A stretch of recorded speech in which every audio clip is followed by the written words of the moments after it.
Welcome to Raging Bullets, a DC Comics fan podcast, episode 282.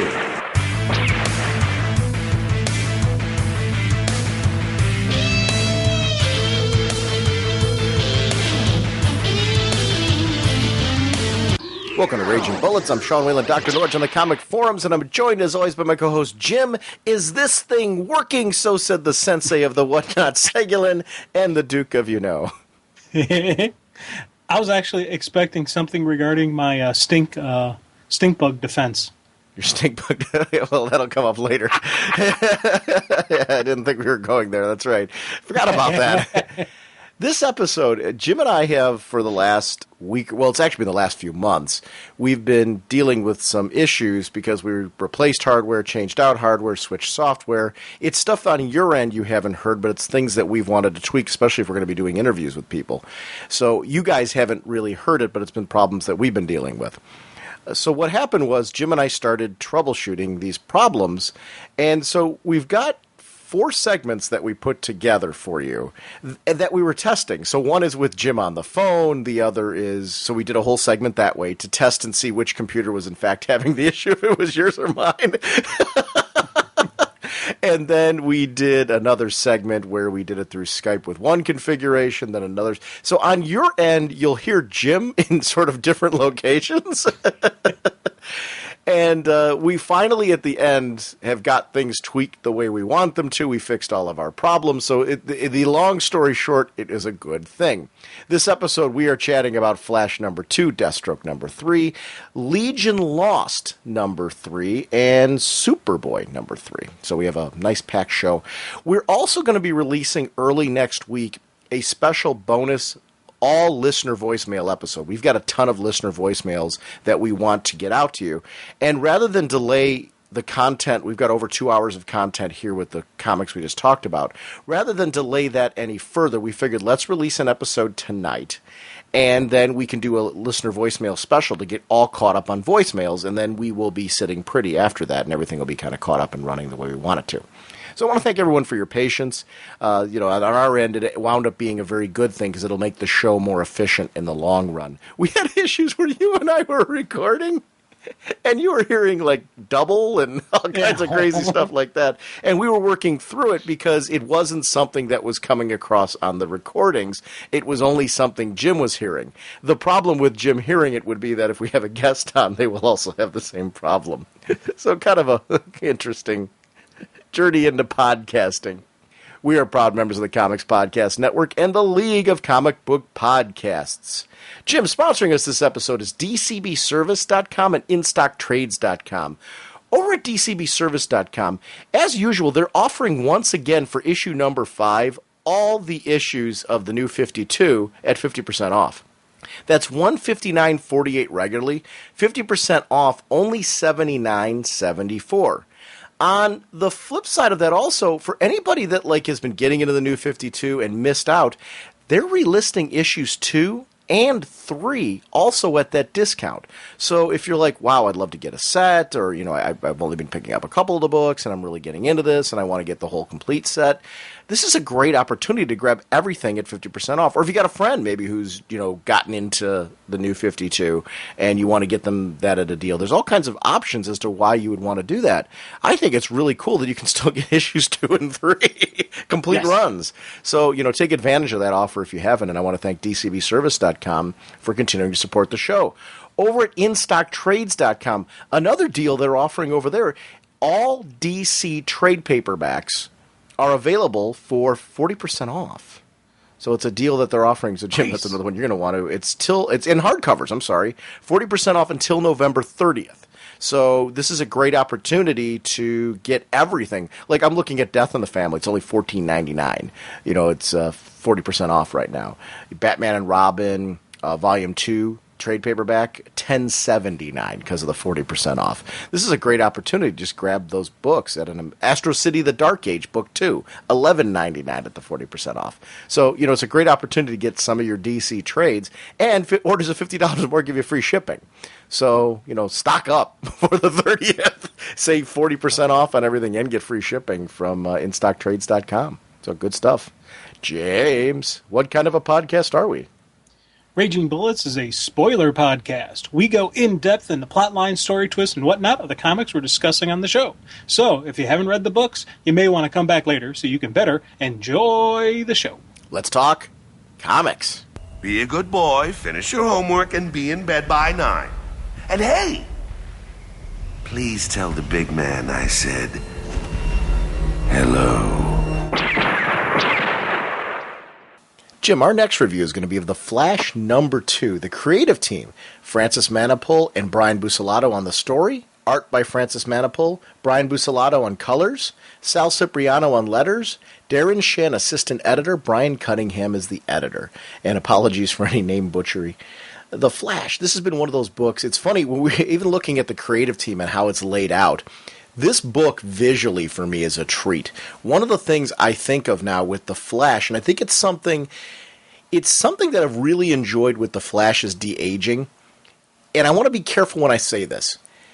He reminds me of what I liked about when Mark Waid took over with Wally West. There was a fun factor that came in and excitement, but yet it still feels like Barry Allen. It doesn't feel like they're making him into Wally.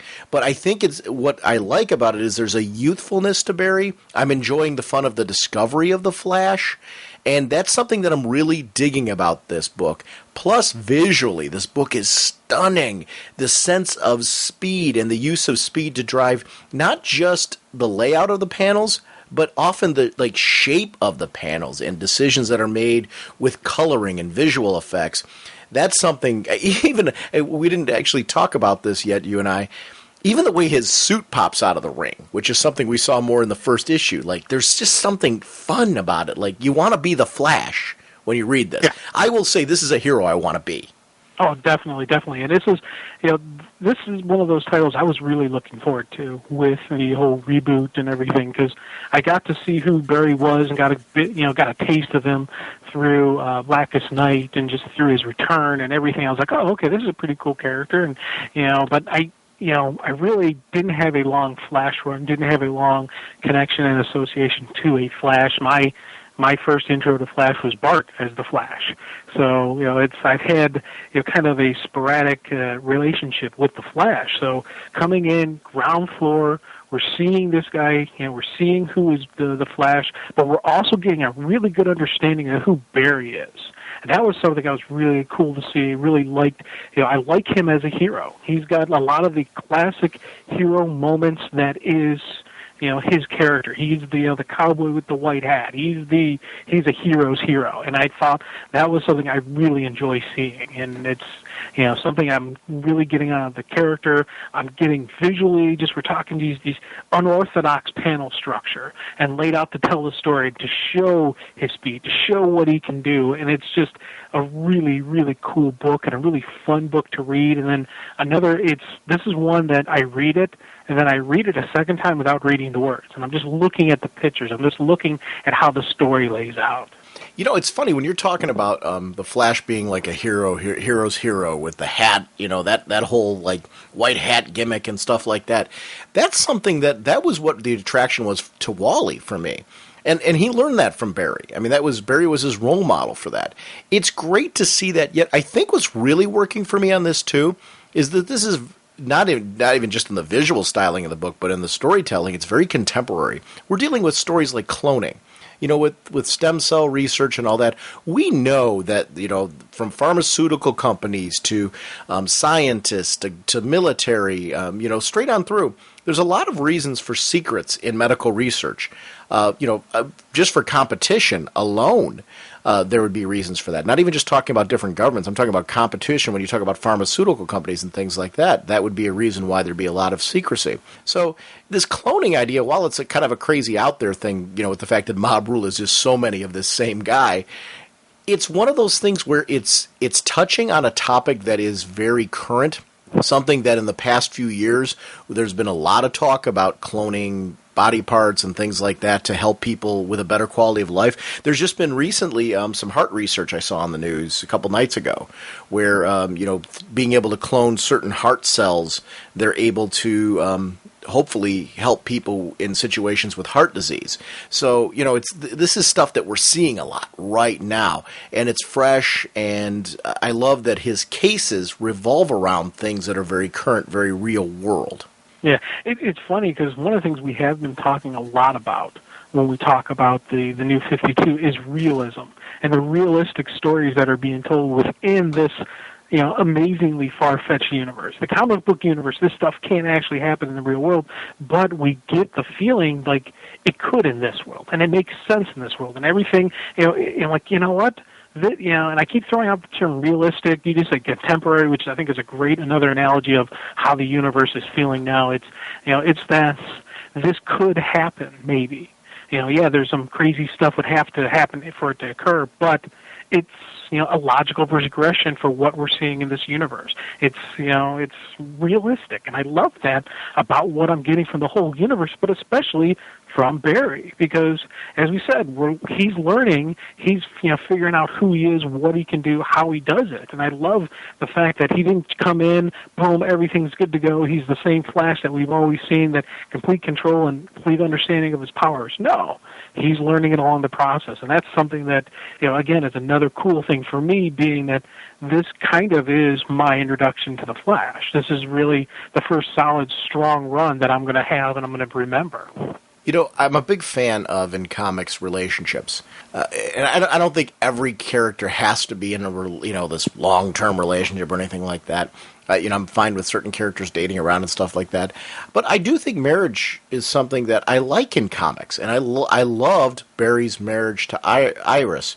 And it's funny, my connection to their marriage was more through Iris, with her being such a strong supporting cast member during Wally's run. Where he was the Flash, and she was there being kind of a support piece to him, in a way being his connection to Barry, who wasn't there because of what he'd been going through. So that was something that, I'm very protective of their relationship. I'm really enjoying seeing him with Patty. and that's not taking anything away from Iris. Like, I want to see how he falls in love with Iris if they're going to go that route again. I'm glad to enjoy that as it goes along, but I don't have a problem with him and Patty getting really serious, because I actually like Patty. She's not a throwaway character. Yes, we saw a lot of development with her recently in the pre-Flashpoint universe into Flashpoint. But in this world, one of the things I like about her is the interplay between her and Barry. There's an intelligent discussion between the two of them. There's a mutual respect of coworkers. She's smart, but she's also funny. There's been some great, tongue-in-cheek, not slapstick, but tongue-in-cheek humor moments where, it felt like real relationship dialogue between the two of them, where you could get what his attraction to her would be. The big thing is, though, she does not know he's the Flash. Is she going to discover that? What is that going to mean for their relationship in this world? Is that something that's going to happen? Or is he going to eventually fall for Iris because of more and more circumstances like this that are thrusting the two of them together? Where Iris, starts to, is Iris going to fall for him first? Or is she going to fall for the Flash first? How is this all going to turn out in this whole thing? I don't know. Because there's that duality of identity. Oh, yeah, and I'm digging her as a girl. I'm digging the girlfriend. I'm digging what's going on with him. I do want to see Barry and Iris together, just like I want to see Lois and Clark together. There are just relationships that I do enjoy, but seeing what's playing out, seeing how this goes, is something I'm really enjoying. And I don't want anything bad to happen to Patty to bring in Iris. I want her to have her own life, her own existence. Maybe she finds a better job somewhere else. She finds a different life, a different love or something. I want good things for her. I don't want a bad situation. I don't want to, oh man, I can't believe they did that moment with her. I'm starting to, I'm getting a connection to her, as well as, my connections going on with Barry and as well as seeing the stuff with Iris. So, she's definitely a cool character, and I love solid supporting things. And I love seeing just everything lay out that's going to happen, whenever it does occur. My favorite stories with Lana Lang and Lois Lane growing up were always there because I always understood why Superman would fall in love with Lana Lang, but I also understood what made him choose Lois. And yet you were sitting there, like Lois brought something to his life with her being a reporter and her strength, and she just took him to another level. Yet Lana, there's a sweetness to her, and she was always drawn as like this pretty girl and things like that, so you could get why, she's the girl next door, there's something, there's a charm to her innocence, but also her strength of conviction as far as who she is. So there's something I always liked about her as well. So it was always interesting, that kind of interplay. I actually have no problem and I would really enjoy following it, if they take this relationship with Patty to a full run of, a relationship, like letting us see them go through the beginning, middle, and ending of the relationship with them. So I don't know. I'm very curious to see where that's going to go, relationship-wise, and maybe see how it becomes a love triangle, even. As time goes on, which is always interesting. That's comic books. I think sometimes we're afraid to say that there's a soap opera element to comics, in the sense because it's serialized and you're following the lives of these characters. And I don't want relationships to be off limits in comics. In the sense where you can't have characters get married and potentially either maybe not make it all the way down the aisle, because that was always fun with Nightwing and Starfire, the fact that they didn't actually, it didn't actually work out for the two of them. But I enjoyed following that relationship, and then his relationship with Barbara Gordon. And, it's fine for these characters to get married and get divorced and stuff. I don't have problems with that. That's real world things that do happen. And their jobs, I think it's kind of an occupational hazard of being a superhero, is that life is going to be a very difficult one on a relationship. Yeah, definitely. It's this life isn't. You see the glory, behind it, the heroic adoration, but the behind the scenes stuff. They have a very difficult life. What they're going through. We've talked about it multiple times. That I don't know if I would want this life because of all the personal and all the extra weights they have to deal with, and relationship, love triangle involving the fastest man on the planet. I think that would be kind of interesting, especially if they ever did something where he's got two dates at once, and he's zipping back and forth between the two dates. Along the way, he runs into a bank robbery, so he's got to, put on the costume, stop the bank robbery, then go to the other one, and jumping around doing all types of stuff, push the limits of how far and how fast the Flash can actually go. It's funny, as we're having this discussion, I usually, even more so now, I'm kind of under this impression that I don't want to be a superhero. You know what? Rereading this issue of The Flash, I want to be The Flash. I really do.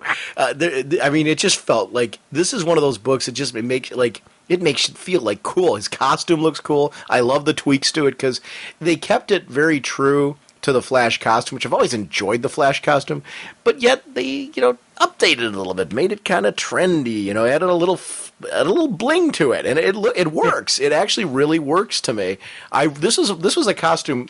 Every time they showed the revamp of it, I never had any issue to it because it really, it's super close, except the line, a lot of line work they added to, which I think is really working. I actually, for some reason, feel like a lot of the line work that they are doing with these costumes, like kind of a functional purpose, like the way the costume kind of morphs around him, where the lines are in his mask and in the shoulders and in various places on the costume, it almost feels to me like that's where the costume's folding around him and connecting, and it feels functional, like it's as functional as this crazy, kind of organic costume that blurts out of his ring can.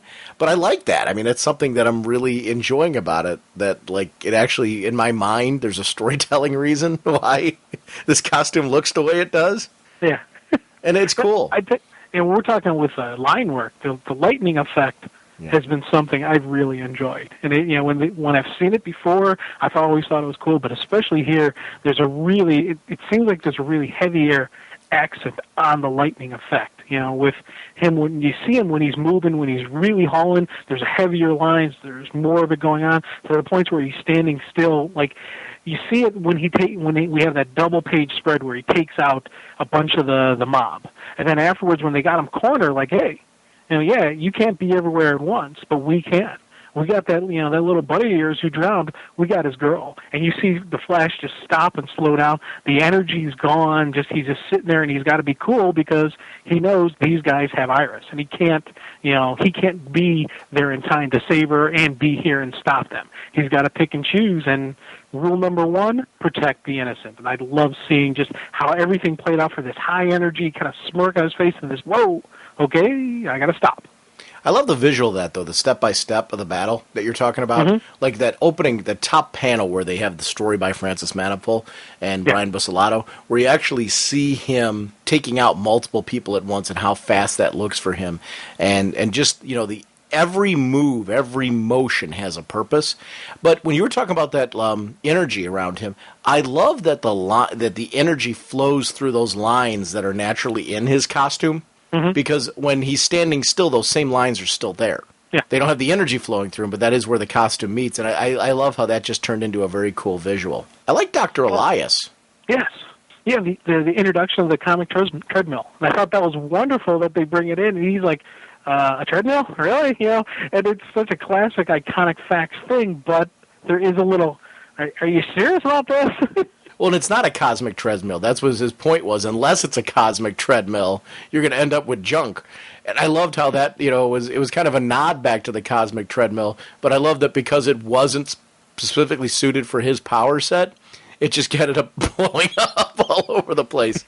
It would make sense that Barry would go to, while he is a police scientist and he understands the science, he would go to this expert who he looks up to have this guy testing him. I love this idea that Barry wouldn't know that, like, hey, here's something you've been running around, you've been doing all these great little things, but, you actually can take advantage of your mind using this Speed Force energy. And this is opening up a new door for Barry. It's something that I thought was really interesting throughout this particular issue, was seeing Barry kind of go into himself and this what did he call it? Augmented cognition. This just chance for him to kind of see the world around Patty. And the fact that he's able to now start planning out potential choices and decisions before even reacting at this incredible super speed. So that, like, things that we have to do on impulse, it's funny, bringing back the concept of impulse and all this, Barry doesn't have to be impulsive. He can see all of the possible choices laid out in front of him because he can think through them all so quick that he can make the right choice, the perfect choice to handle that situation. And I love how that's something that we start to see come into play in this whole scenario. Oh, amen. And that was something that, getting to learn and understand and, becoming comfortable with the Flash, seeing him do stuff like that was for me was a really just cool moment that, when I read the Flash, I read it through, then I read it through a second time, just looking at the pictures, and especially, the story that's laid out, because they're doing the very brighter, boxes of the different stuff he's focusing, but they still have the background. You still see like kind of Iris is, color washed, or the city landscape is kind of color washed, so it's all plain color because he's focusing on all these different points. And I love just the visual layout, just the way this looked and how they explained what was going on. Just visually, that it was such a great meshing of the story written as well as the artwork that I really just said, wow, this is kind of cool. And just, again, seeing him catch the one bad guy, save the one guy who's about to get pancaked, stop the other, and it just, how he laid everything out, just simple interaction, and it wasn't even, quote-unquote, the Flash scene doing it. It was just circumstances that stopped everybody. I loved the nod to the shared universe without it being forced. You see the Q-Tech reference, you see the Holt Industries reference in that, you were talking about that washed page. I loved in the upper hand left-hand corner, you see Q-Tech, nod back to Green Arrow. And then on top of the cab, you see Holt Industries, a nod back to Mr. Terrific. You just kind of, not overdone. It just was appropriate. These are big companies in the universe. You would see ads for them around. Let's move along. But that was something that I appreciated. It makes it feel like you're part of this whole universe. It was just kind of cool to me. Oh, definitely agree. The apples, too, were something that I loved. I loved the follow the apple. Yeah. Because there was the focus of the one as he was going through it, and he ended up grabbing one for himself after he, ended up saving the day, which I thought was really great. He kind of deserves it. Well, and that apple... Surprised if... Is that apple what led to the criminal being stopped? Yeah. Well, the apple trips up the one guy. Right. That stops the robbery. And then the guy tripping and falling causes the other guy who was speeding to, was going to hit the guy with the headphones to get snagged, and he gets the hook and he flips over the guy. That guy bent down because of the dollar that Barry probably blopped, and they all land where the cop is sitting writing up the fertilizer guy. Well, Barry took care of the hook, because you look on the page before, he wrapped it around the pole and then put it on the vehicle. Because you actually see him super speed moving around doing all these things. Well, you don't see him, but you see the flash. Blur, the blur. And I loved seeing that, how that all came into play, that setup. And actually, that this kid's life was saved by... He bent over for the dollar bill, which I'm guessing Barry dropped there, so the kid would bend over. Right. Well, because you see there's a 20. Yeah. That was awesome. It was just such a great. I'm working this through. It's just such a great sequence of events. Seeing it step by step. I mean, that was why. By the end of this, I was like, wow, it is cool to be the Flash. And I love the fertilizer, with the car falling in the fertilizer. It just reminded me so much of what I love about things like Back to the Future. Yeah. Like the driver of the car is Biff. Oh yeah. Well, that was the guy. He was. I'm assuming he was speeding. Yeah, I'm assuming it was speeding and reckless driving. Yeah, I don't know. He seemed to hit... Well, because Barry saw what potentially would happen if... Yeah. To the stand. Because he was working out possibilities, because he tried using his super speed of his arms to throw the car out of the way, and it threw it through the shop.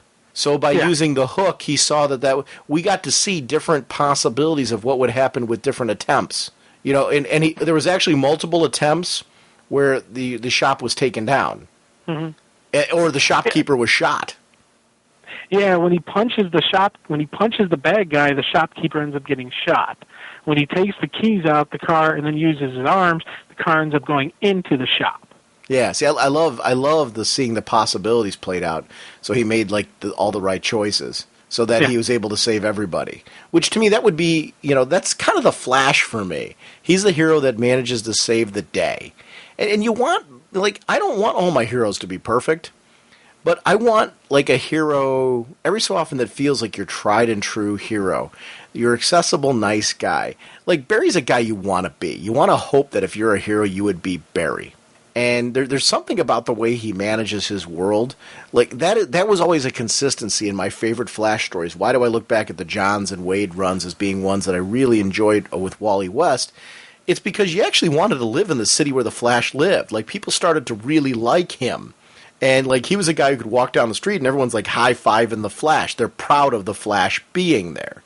That was something I really, really enjoyed about that series. Even when Wally gave up his secret identity, and, everybody kind of knew that he was the Flash. That became almost kind of his job. I liked that era as well. There was something neat about all of that with the character. So I don't know. I mean, this is giving me that accessibility again, that thing that I love about him.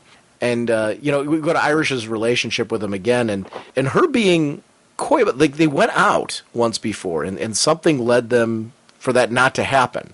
There was kind of a... Because I take it that date didn't happen, right? Or did? Well, my guess is the date was supposed to happen, and he had something to do with as Flash.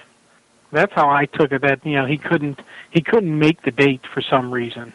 Mm-hmm.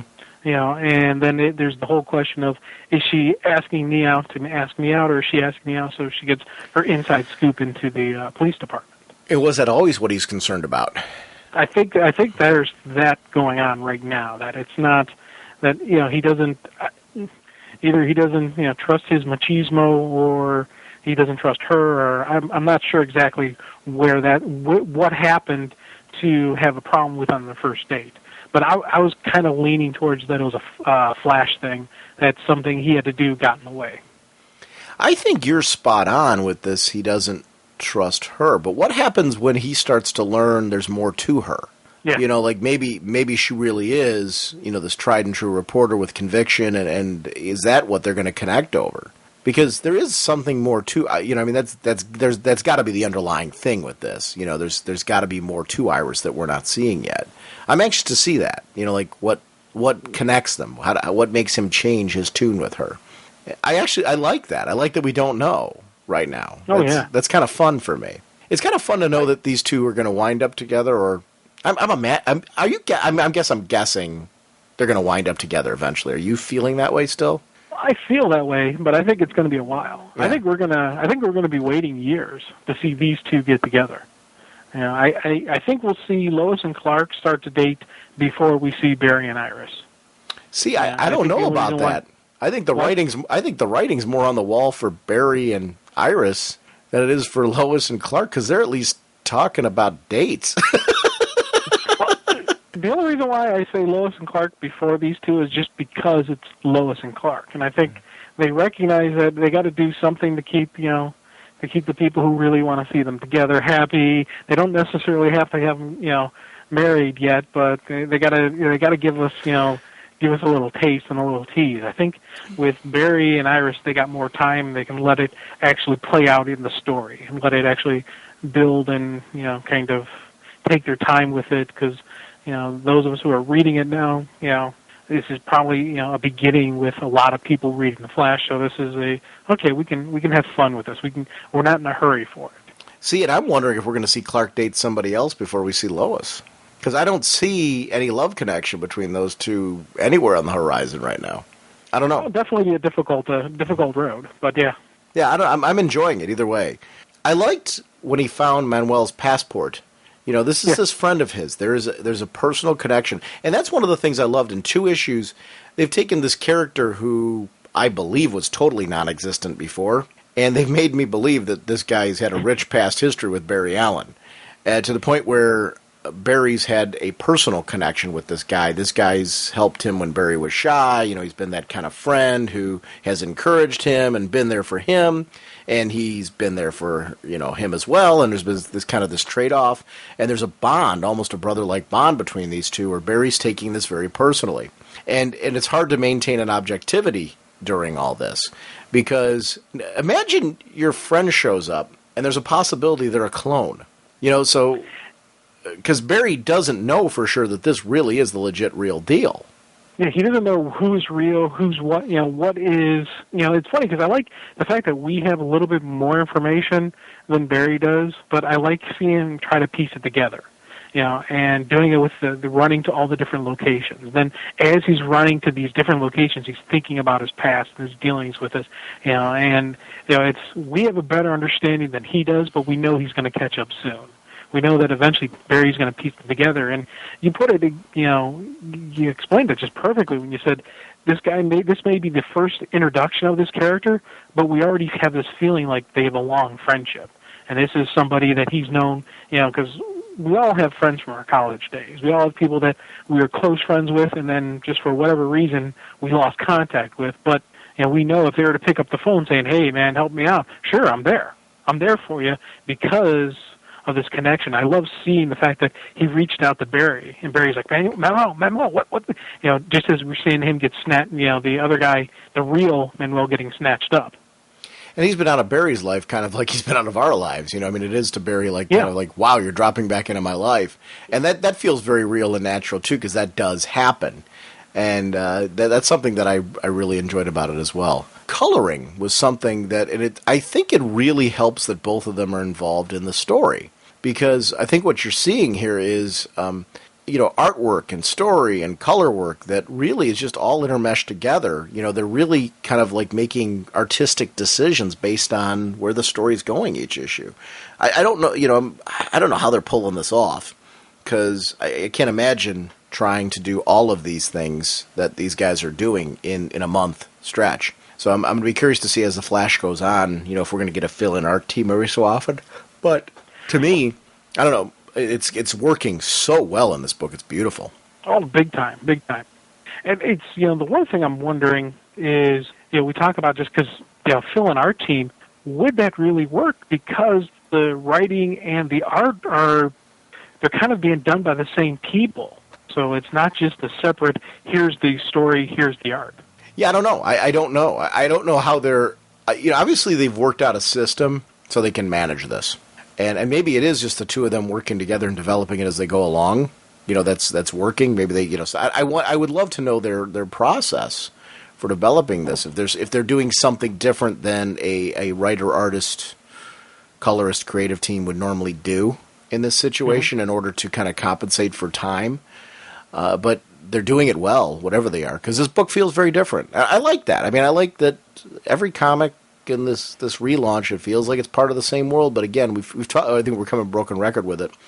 But another book where visually there's a style to this book that this is everything that I loved about like the adventure comics, Superboy stuff, and his work with the Flash outside of this.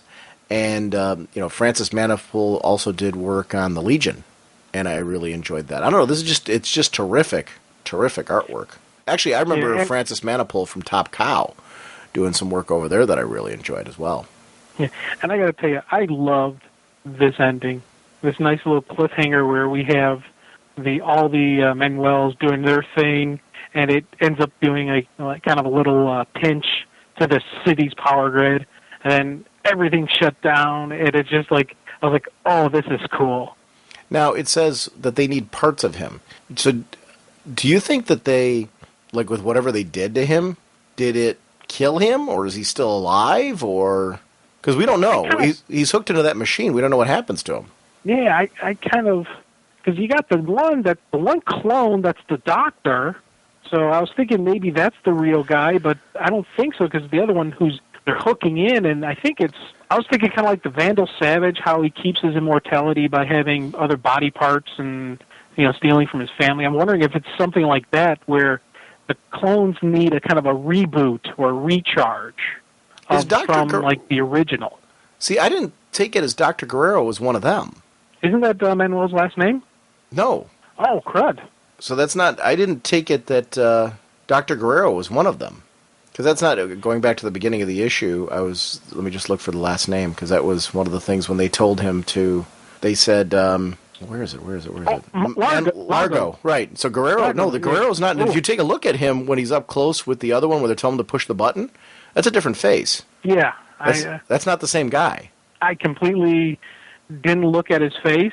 I just thought that was I thought that was him, and I was like, that's kind of cool that one of them's a doctor, and maybe he did other stuff, and I was just thinking, like, they have different personalities. No, I took it that they're holding Dr. Guerrero hostage in order to accomplish their goal. Like, Dr. Guerrero was part of this program. Yeah. And they're holding him hostage to do that. I don't know. Yeah, I agree with you completely. I was off on that point. Because, like, in that one, like, with the regeneration, you see, like, Manuel's arm. Like, in the past sequence where he'd called Barry, Manny, you can't keep running away. Look, can you pick me up or not? His hand's missing. Yeah. So they said they need parts of him. Is it because he can regenerate? So I guess that's what I'm saying is this friend of his, was he always a clone? Was the guy he had known always a clone, or was he the original? I don't know. There's a lot of questions I have about the history of Manuel, at least the Manuel that Barry knew, and memory and what's going. I don't know. I'm very curious about the whole thing. The ending left me with more questions than answers in a good way. It's a great mystery, because you talked about earlier how we know more than Barry. I think by the end I'm convinced we don't. Like everything I thought I knew, like we know certain things off screen, but I think Barry's probably started figuring out some things that maybe I haven't thought of yet. Because he's got the augmented cognition thing going on. I don't know. I want to see what's happening. Now, at Iron Heights, that's Iris who gets kidnapped? Correct. Okay. Yeah, in that state-of-the-art prison thing? Yeah. Now, so I don't know who captures her. Is this we're going to see one of the rogues maybe for the first time? I don't know, because I don't think think it's one of the clones, because I don't think they're there. Yeah, they're not they're in their own section. Right. I was thinking it was going to be this is the introduction of a rogue, which I would definitely buy into, because the villain that she was seeing was never identified. She said a maximum security villain or something, along those lines when she was talking about it. I love the plane about to crash. I'll love to see how Barry's going to handle that, because it's going to crash into the bridge? Yeah. Now, is it the plane's out of power, or is it just losing control because there's nothing else on the ground? I think it got caught in whatever that wave was. Because that green wave of light that hit looks like it took out all power everywhere in its area. So I'm guessing whatever happened to everything else happened to the plane, because that plane does not have any lights on of any sort, at least from visually what I'm looking at. So I'm guessing it took out the power to everything. That's going to be a tough one. Yeah. So, yeah, and I love at the end how the one coworker with Patty, you sure those documents were declassified? Everything got shut down. Big Brother's watching. Talk about perfect timing for that, because they're like, hey, what are we actually looking at here? Then, boom, everything's gone. Pacing on this has really been important to me. Like, I think that's something that really works for this book is pacing. You know, it's got a nice flow, which a Flash book should feel like it's moving along, and you're like moving with Barry. There's an intensity to it. I don't want to say speed because it's not being rushed through, but there's a nice pace. Like I never feel like it comes to a screeching halt. Flash just keeps moving. There's that adventure and fun aspect to it. I think is something I want to end off with on my comments about this book, because that's something that I'm really just interested in the Flash. It feels very, very natural for a Flash title, and this team really gets what makes the Flash work. And this is where bringing Barry back and then doing this to Barry, like organically through Flashpoint, has just really, I think, benefited the character. This is a book now that I was enjoying the Flash before and really loved how the 12 issues. I think when I saw how those 12 issues beforehand led into Flashpoint, it got me more excited for that book. But reading this book now, to me, it's like the perfect evolution of the character. Like, this is the Flash that I want to read now, where he's at now. This is fun. This is exciting. This is great. And I hope this creative team has a nice long run on it, because, and that they're able to keep this up. Because that's the only thing when you got the whole creative team involved in the artwork, too, that's always a hard one. Like, how do you do all that? And so far, they're doing it well. I'm hoping the lead that they had gave them some time to develop, a style and a way of working this out that it will make for a nice long run, because this is really has the potential to be another landmark Flash run. Amen. Amen. Lasers! He's got lasers! And our next issue is going to be Legion Lost, issue number 3. It's by Fabian Di Cieza and Pete Woods. Colorist Brad Anderson. Letterer Travis Lanham, with Woods and Anderson doing the cover work. Assistant editor is Darren Shea. And editor is Brian Cunningham. I think it's Shan for Darren Shan, because I think there's an N, isn't there, at the end? Oh, yeah, there is. Okay. Not that. Wait, and not that I'm sure that's how it's pronounced. So I'm going to say I'm not throwing you under the bus there. It's only because I've had to do his name on the show before too. So it's a guess. I really wanted to do this issue because it's funny. I've enjoyed this book since issue 1. This is a great example of a book, though, that you really need a few issues to get an idea for the direction of the series and to get attached to the direction of the characters. And I don't know about you, but I'm finding with Legion Lost, one of the things that I'm really loving is the changing narrative each issue between Legion members. Like we've gotten to the head of, for example, what this issue was Timberwolf. And I love that changing focus because the storytelling's the same. It's the same story that we've been continuing on since issue 1, explaining their reasons for getting there, the fact that they're trapped. Because their time machine's been destroyed and they've got this flashpoint wall because of the flashpoint effect that is blocking time travel, they could really be trapped here forever in a world that's being attacked by this genetic disease that they may have brought here or may have caused to be brought here by their actions in the future. So there's a lot of guilt and responsibility here, but also seeing what's going on around them. I love that, feeling between them. The longing for home, the longing for the friends that they love, being in a foreign land, and yet feeling guilt that what these horrific things that are going on around them is because of a disease that they are, partially at least, responsible for unleashing. I'm getting really into it. How are you liking, are you connecting to the same things I am? Because to me it's the narratives, the individual changing narrative of Legion members and getting into their heads has each issue made me grow more and more into this book because I feel like I'm really getting to know them in a way that I haven't. Oh, big time, big time. And it's funny, I have my Legion ring on right now. So as time is going on, I'm becoming more and more of a Legion fan. Which, if you remember from the very early days of Legion, I had some issues with them, and I didn't like, beards on a couple of the Legion members, and it was just some goofy, quirky stuff that is only me. But now I'm sitting here and I'm reading through this stuff, and I'm like, this is just, it's funny. It's hard for me to put an exact emotion on it. I can't say I'm enjoying what I'm reading, but I go through these emotional cycles and spinning depending on who is the narrator, and it's definitely a personalizing the story for me. Yeah, that's a great way to put it. Like for me, I've read Legion since I was a little kid, but I've read like long runs of Legion, and I've read very broken runs of Legion. I've had favorite characters along the way. Wildfire, I've mentioned on the show many times, has always been a favorite character of mine. And, it was great to have that issue where he was a focus, where it was his narrative. I shouldn't say he was a focus, because they're focusing on all the characters, but you're seeing the characters from the perspective of the narrating character. And it's a really interesting way to do that. I'm not saying that the whole series has to maintain that all the way through. But I'd be happy, and I'm assuming that's what's going to happen if these lead characters right now, like Tyrock, I'm sure is going to get his own, Dawnstar. We're going to see all of these characters at least once or twice go through where they have a chance to be narrators. And Tellus, I'd love to get into Tellus's head. I tell you, his powers they're really doing a cool stuff with him. And I don't know if he has a long Legion history, if he was a character, or if he's a relatively new Legionnaire. He's somebody that I'm really digging how they're using him, where they're, it's not just a telepath's powers. They're going a little bit beyond that, and I love seeing that. He's been around for a while. I mean, not one of the founding members, but he's has a rich enough history that he would be around for a while. But I agree with you. I'm enjoying the exploration of him here. He is one of those characters, like, I've seen him for years in various different, Legion stories, but I don't feel like I know him very well because, he's another one that is a victim of being part of a broken run. I like the countdown to how many hours from the original release of the virus and what that means.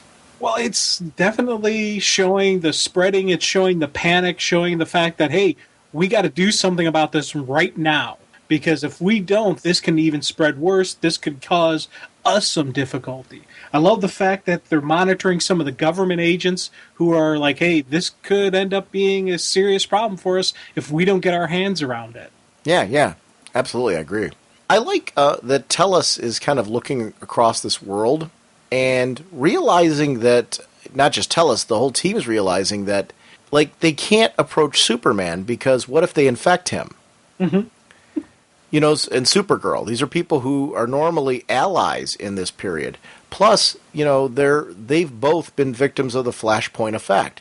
So it leads me to wonder now, what is Superman's history at all, if any, with the Legion? Have those things happened? They know Kal. Does Kal know them? And I'll be curious to see when we finally get a story involving the Legion and Superman to get that kind of reveal, because there's years of Superman's life that we haven't had spelled out, and I don't need spelled out right now. This is part of it'll be fun to see what writers do with this in the future. Definitely, because they said there's not going to be anybody who knows of the previous universe. So with this Flashpoint effect, I'm wondering if that's something different for within the universe as compared to what we would see as the Flashpoint. Well, they call it the Flashpoint effect, which means that effect happened, but they don't know why. So do they know that there's been a universe shift? Or have they been the way time kind of folds into itself? If that makes any sense? Like time is kind of folded, and they've said now that this is a period in history that is full of kind of uncertainty, which they've made mention to it, the Legionnaires. So it's already changed for them, in the sense that that's how they see history now. History has changed for them. This is a period where they don't know everything that happened because of the uncertainty. So this is a change for the future for them, and we've already seen it come to light. So I think that is part of the future folding into itself. They're part of this world. So events that we're used to have seeing for the Legion have happened to them, but I wonder, did Starman come here then? And if so, what did that look like? We don't know that now. Yeah, I always wonder if the Flashpoint effect to them is that occurrence that had happened, not the previous universe that we knew of. Right. The readers. I think it's still within this continuity, and it's still, it's not. They don't have a glimpse of the previous comic book runs that we read. No. I think they have a glimpse of something that occurred before Flashpoint in this timeline, in this continuity. Or at least they have a glimpse of the things that, like, the kind of ambiguous things that we kind of are assuming that happened. I think they're kind of in the same place we are. Right. Which I'm finding them incredibly accessible, like the Legion right now. I like how they've got like a smaller team in the present day. I love seeing Timberwolf's kind of frustration with everything around him. And I liked the reveal, too, and I know I'm jumping around a little bit, that this disease is affecting some or all of the Legionnaires. Yeah. As far as they're also being augmented with powers from other worlds, like what we're seeing here. Well, especially with Timberwolf. That was a cool scene when he shoots his fingers out. I was like, wow. That, and then he reacts to it about how it's painful for him. And I thought that was, again, another realistic moment. Yeah. He can feel them starting to regenerate, and they're going to come in handy, in the future as a kind of a surprise thing. I like that. Here's the problem. What things are happening to the other Legionnaires, if all of them or some of them are going through this, that might not be useful? Because you got to imagine that while in some cases some things will be useful, other things will not that happen.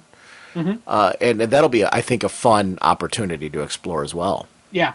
Yeah, it's funny because some of these characters I really know very little about. Like with Timberwolf, I kind of know who he is. I kind of got a groove of him. Same thing with Wildfire, just because I know he's your favorite character, and so you always talk a little bit about him. So I was okay. But with Tyrock, with even Dawnstar, I'm still. As these things start changing for the different characters, I'm going to be sitting here wondering, is this going to be permanent? Is this something new that's going to happen with them? And it's kind of a very exciting moment for me because it's, introduction, reintroduction, changing, morphing around. I'm definitely looking forward to seeing where this plays out at.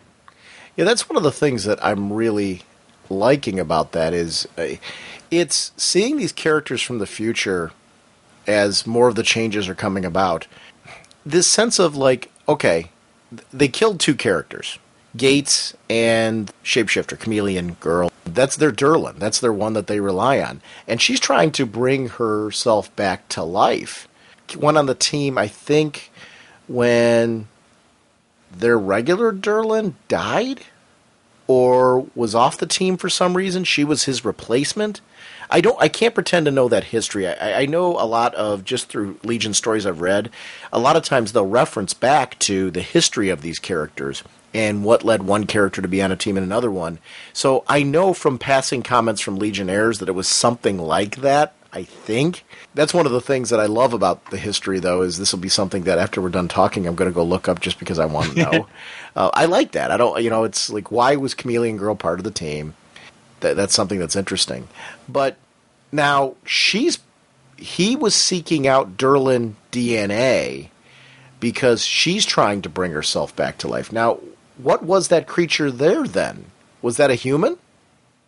I thought that was a mutated human. Right. And that's what and it's unfortunate that she's going through finding the ones that are getting Durlan DNA in them, and that's what she's going after because she needs that to bring herself back. So she's taking little bits and pieces of them to, like, almost in a parasitic nature? Is that what's happening here?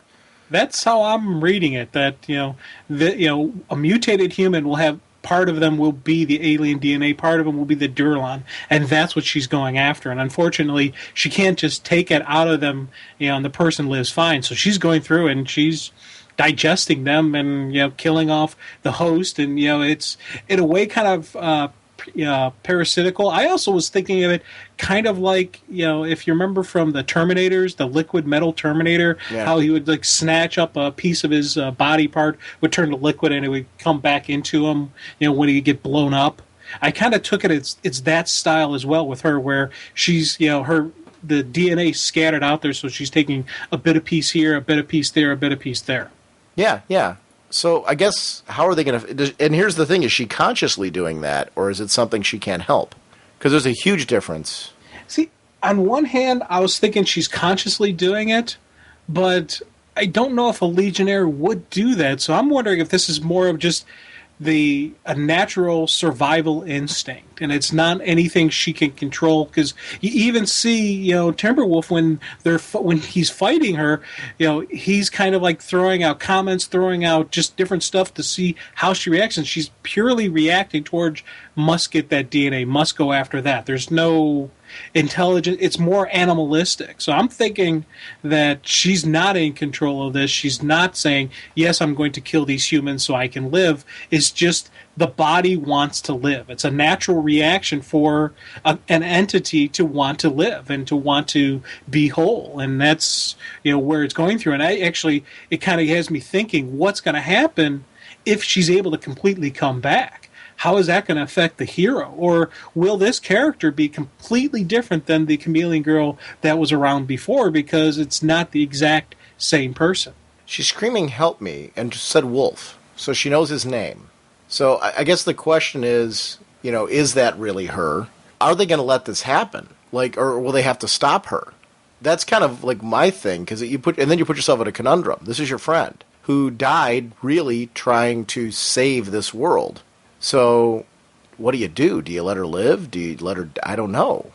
Yeah, and especially because they don't really have access to their super intelligence, their super science. So they're just, kind of like, punting. Improvise, adapt, overcome.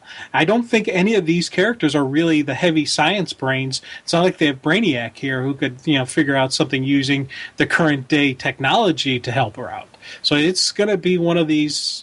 This is one of those moral conundrums that a lot of heroes are going to have to deal with. And, when she says, Wolf, help, I think that's showing us that there is a bit of her essence in there. There is a bit of her that is the hero. Maybe by pulling in what she's pulled in, she's been able to restore enough of her consciousness. But going forward, what are they going to do? That's the big question. And that's why, again, everything that changes with this team has me, excited and has me curious, and it has me chomping at the bit for the next issue.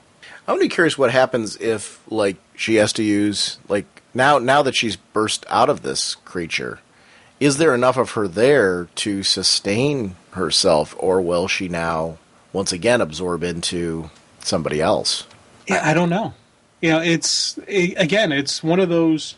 trying to figure out, and it's something that I loved about the story, the way it's crafted, because you have these different elements and the different aspects of the different, team members that they're looking at. You got, for example, Dawnstar was really affected by our polluted environment. And she didn't have the ring to filter it out, so she was up in outer space kind of getting an overview, but she was also able to get away from...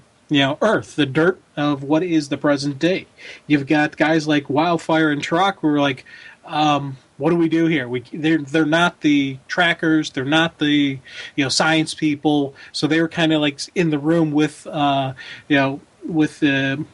Tellius, and just doing their thing. And then you got Wolf, who's just he's antsy. He's the hunter. He's the pack. He's got to do his thing. Yes, he's the lone wolf, but he does need to have his crew with him. Needs to have his family. I love seeing all these different things going on, and you're thinking, okay, it's all about this, and bam, you're thrown a curveball where, hey, guess what? That character you thought was dead really isn't dead. She's part of the part of the problem, maybe possibly part of the solution. It's the layout of the story. You said it when we first started talking that this was a series that I needed multiple issues to really, really get behind it. Yeah. It's you know what? I was into it from the get-go just because of I have enough of a past with the Legion that this character lineup, there was enough of them on there that I'm strongly familiar with from other stories that I was interested in reading them. I will say that 3 issues in, I think I'm very into this squad, like these characters being together and what it means with them having to deal with. I don't want to say limitations because, yes, they do have the limitations you're talking about without having like a Brainiac there, but it also is giving them a chance to really showcase what they bring to the table as well. Like, we're seeing Timberwolf really be having to totally rely on, you're talking about that improvise, adapt, and overcome. Well, he has to go to the ground level and start coming up with ways to, like, okay, how do I get transportation because my Legion flight ring doesn't work anymore? His choice of the police vehicle was a pretty good one. But also the way that he was using to discover, going in there, licking the corpse and, looking at the police things on the wall, putting two and two together, saying that this thing is hunting, not just looking for food, breaking up and finding little clues that fit his wheelhouse that he can use, not trying to be Brainiac, not trying to be, some of the other brainier characters, more scientifically gifted characters. His gift is as a hunter, and using the skill set that's there. He's the Wolverine of this team. Yeah. There's no two ways about it. There's always been a comparison between Timberwolf and Wolverine in, the nature of the two characters. And, you're seeing here, I obviously what makes him just a cool, variation on that style and type of character. I like him. I really enjoyed the focus of him on this issue. Oh, yeah. And I like that we did have some comedical moments in the series, especially when you're talking about how he borrows a police car, and he's talking to Tyrok and he's like, "Hey, where'd you get that?" Like, I grabbed one that wasn't being used. The idiot! He stole a car, and he didn't even realize that he stole a police car. So it's adding extra stuff. I was like, it was just some funny moments, but it wasn't like funny campy taking away from my enjoyment or taking me out of it. It was funny within the character. You see him, especially when he crashes into the mall, and it's just, I was really just loving seeing him go, kind of have that, that wolf attitude, the Wolverine attitude, just that style to him that I was like, this is neat. I'm enjoying this. I want more of Timberwolf. I want to see him, what happens next. I want to see how he deals with the police officers that are in the mall right now who saw him crash into the mall and fight this alien creature. I like Tyrok's new costume. Right down from the hairstyle to the whole look. I mean, I just think he's somebody who I think his look stepped up with the revamp. Like, the other ones are variations on previously existing costumes, and his is to a certain extent. But the goggles and everything, I think it's a good look. It really works for the character. I loved in the previous issues the focus on his powers and what they bring to the table. And I like him having a chance to be showcased on this team. Yeah, and I tell you, action sequence artwork in this issue really was some cool moments, especially that fight scene in the mall. Now, we talked earlier when we talked about the Flash about how the artwork fitting in with the style within the story. This was another one of those, car crashing into the mall, him bailing out, tackling midair, the big, couple cool fight sequences as these two beastly type of animals are throwing down with each other, and even just kind of like the grin that on his face as he's getting to throw down because he's been so cooped up, he finally gets to unleash. It was a really nice couple page spreads.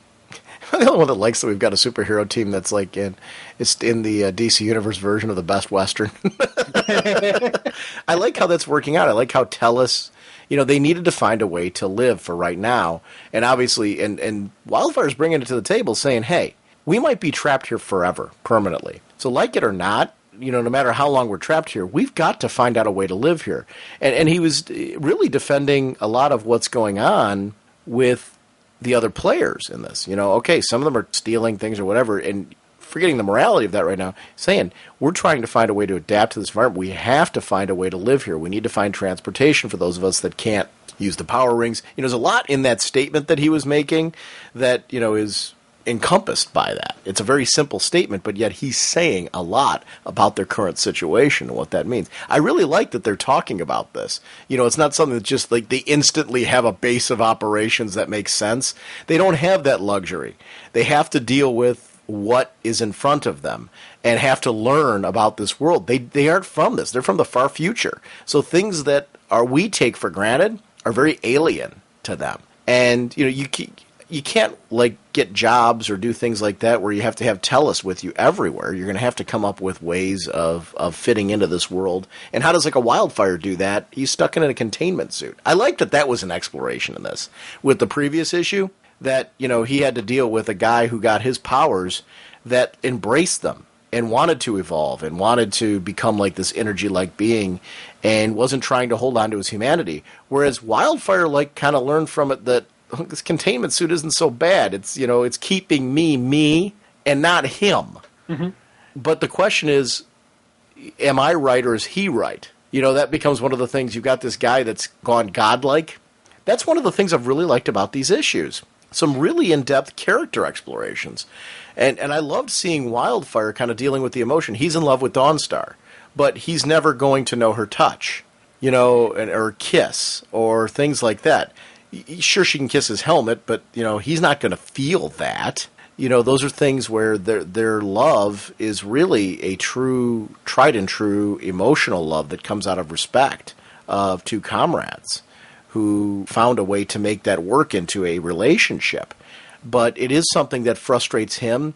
And I love that he was recognizing that that guy would be also frustrating her because he didn't have to be trapped in a containment suit like he did. And that was something that was addressed. I know I'm jumping back to a previous issue of this series, but it's something that I've liked that's maintained in this issue, maintained in the previous issues, and it's why this series, I think, has grown on me. Each issue has been the deep, strong character focus all around, how they feel about things, how they're reacting to things. We don't always get to see that in comics. A lot of times we're kind of the outsiders looking in and following along with the characters.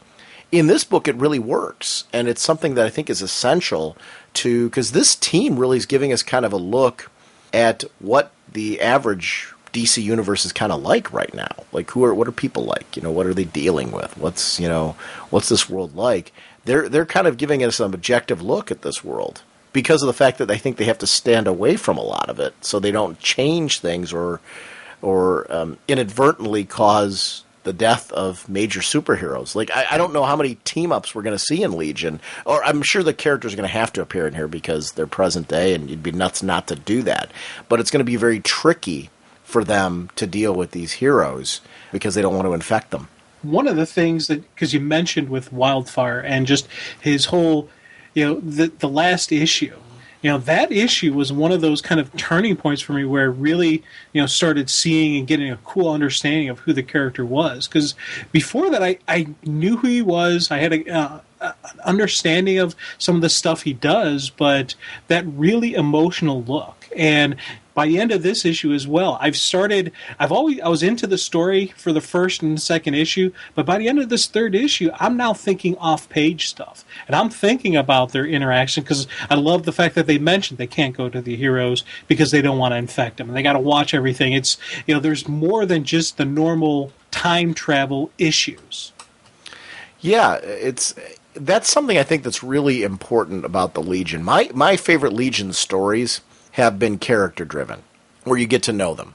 You know, they've had relationships. I remember Mark Waid and Tom Pyre, I believe it was, were on a run together, and it was Legion of Superheroes and Legionnaires, and they were kind of flip-flopping between the books. There was like ongoing stories in both that would intersect, and I really loved it because there was like, you know, I was talking earlier, I made reference to like superhero stories having a soap opera feel in the sense that they continue and you get to really know these characters, see relationships come and go and stuff like that.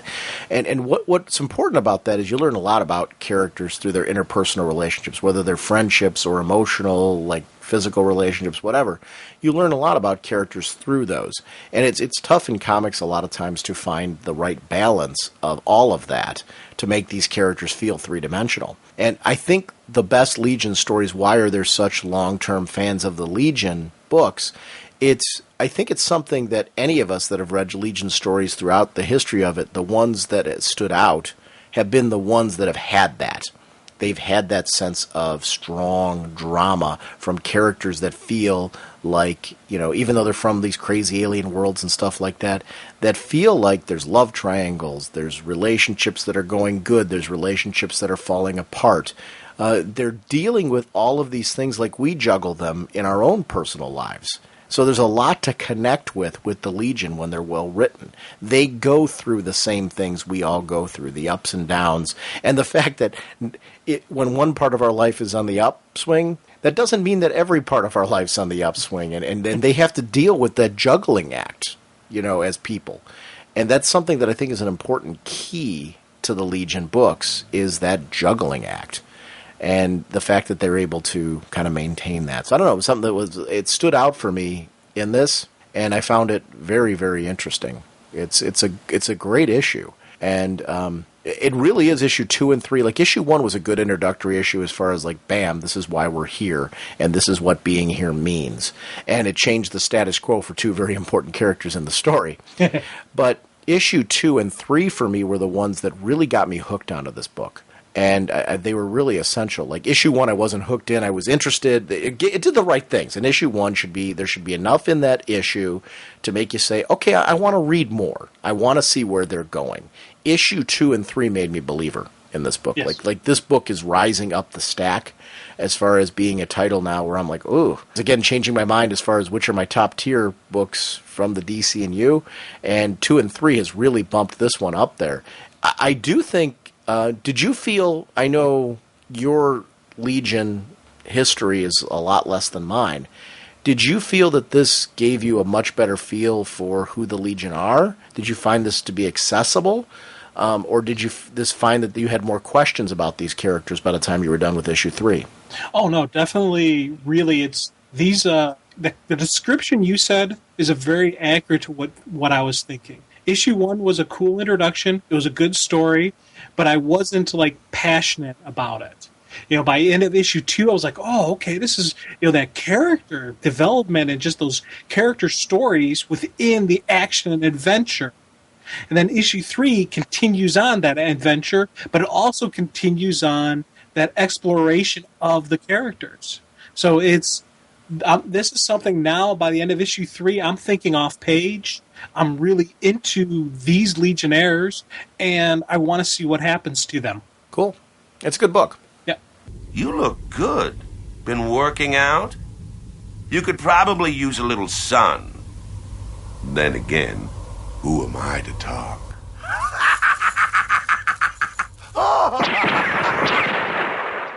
Jim, our next review is going to be of Deathstroke issue 3.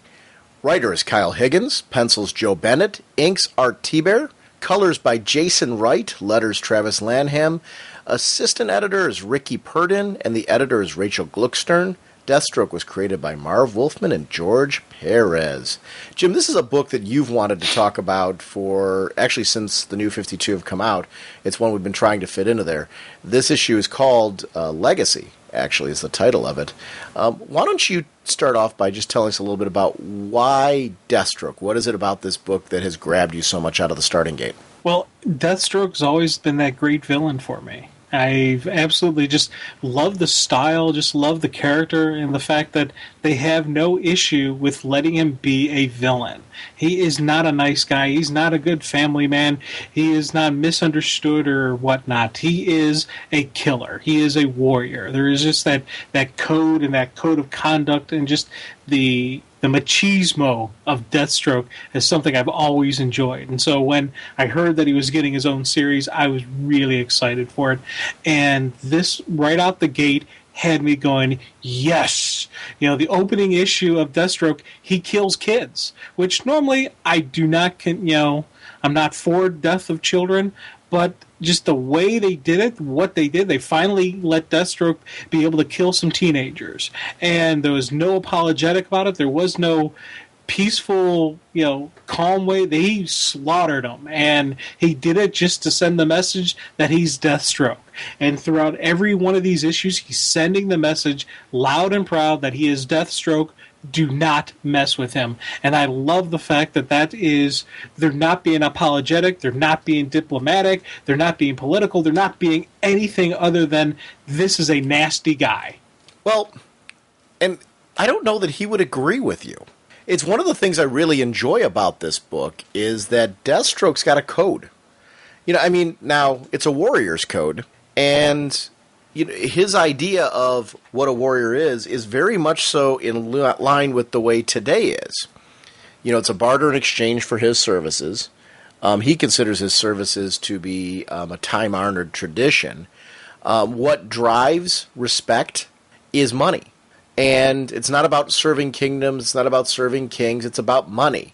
So getting paid more to do your job, being that respect level of being worth so much money for your services to do those things.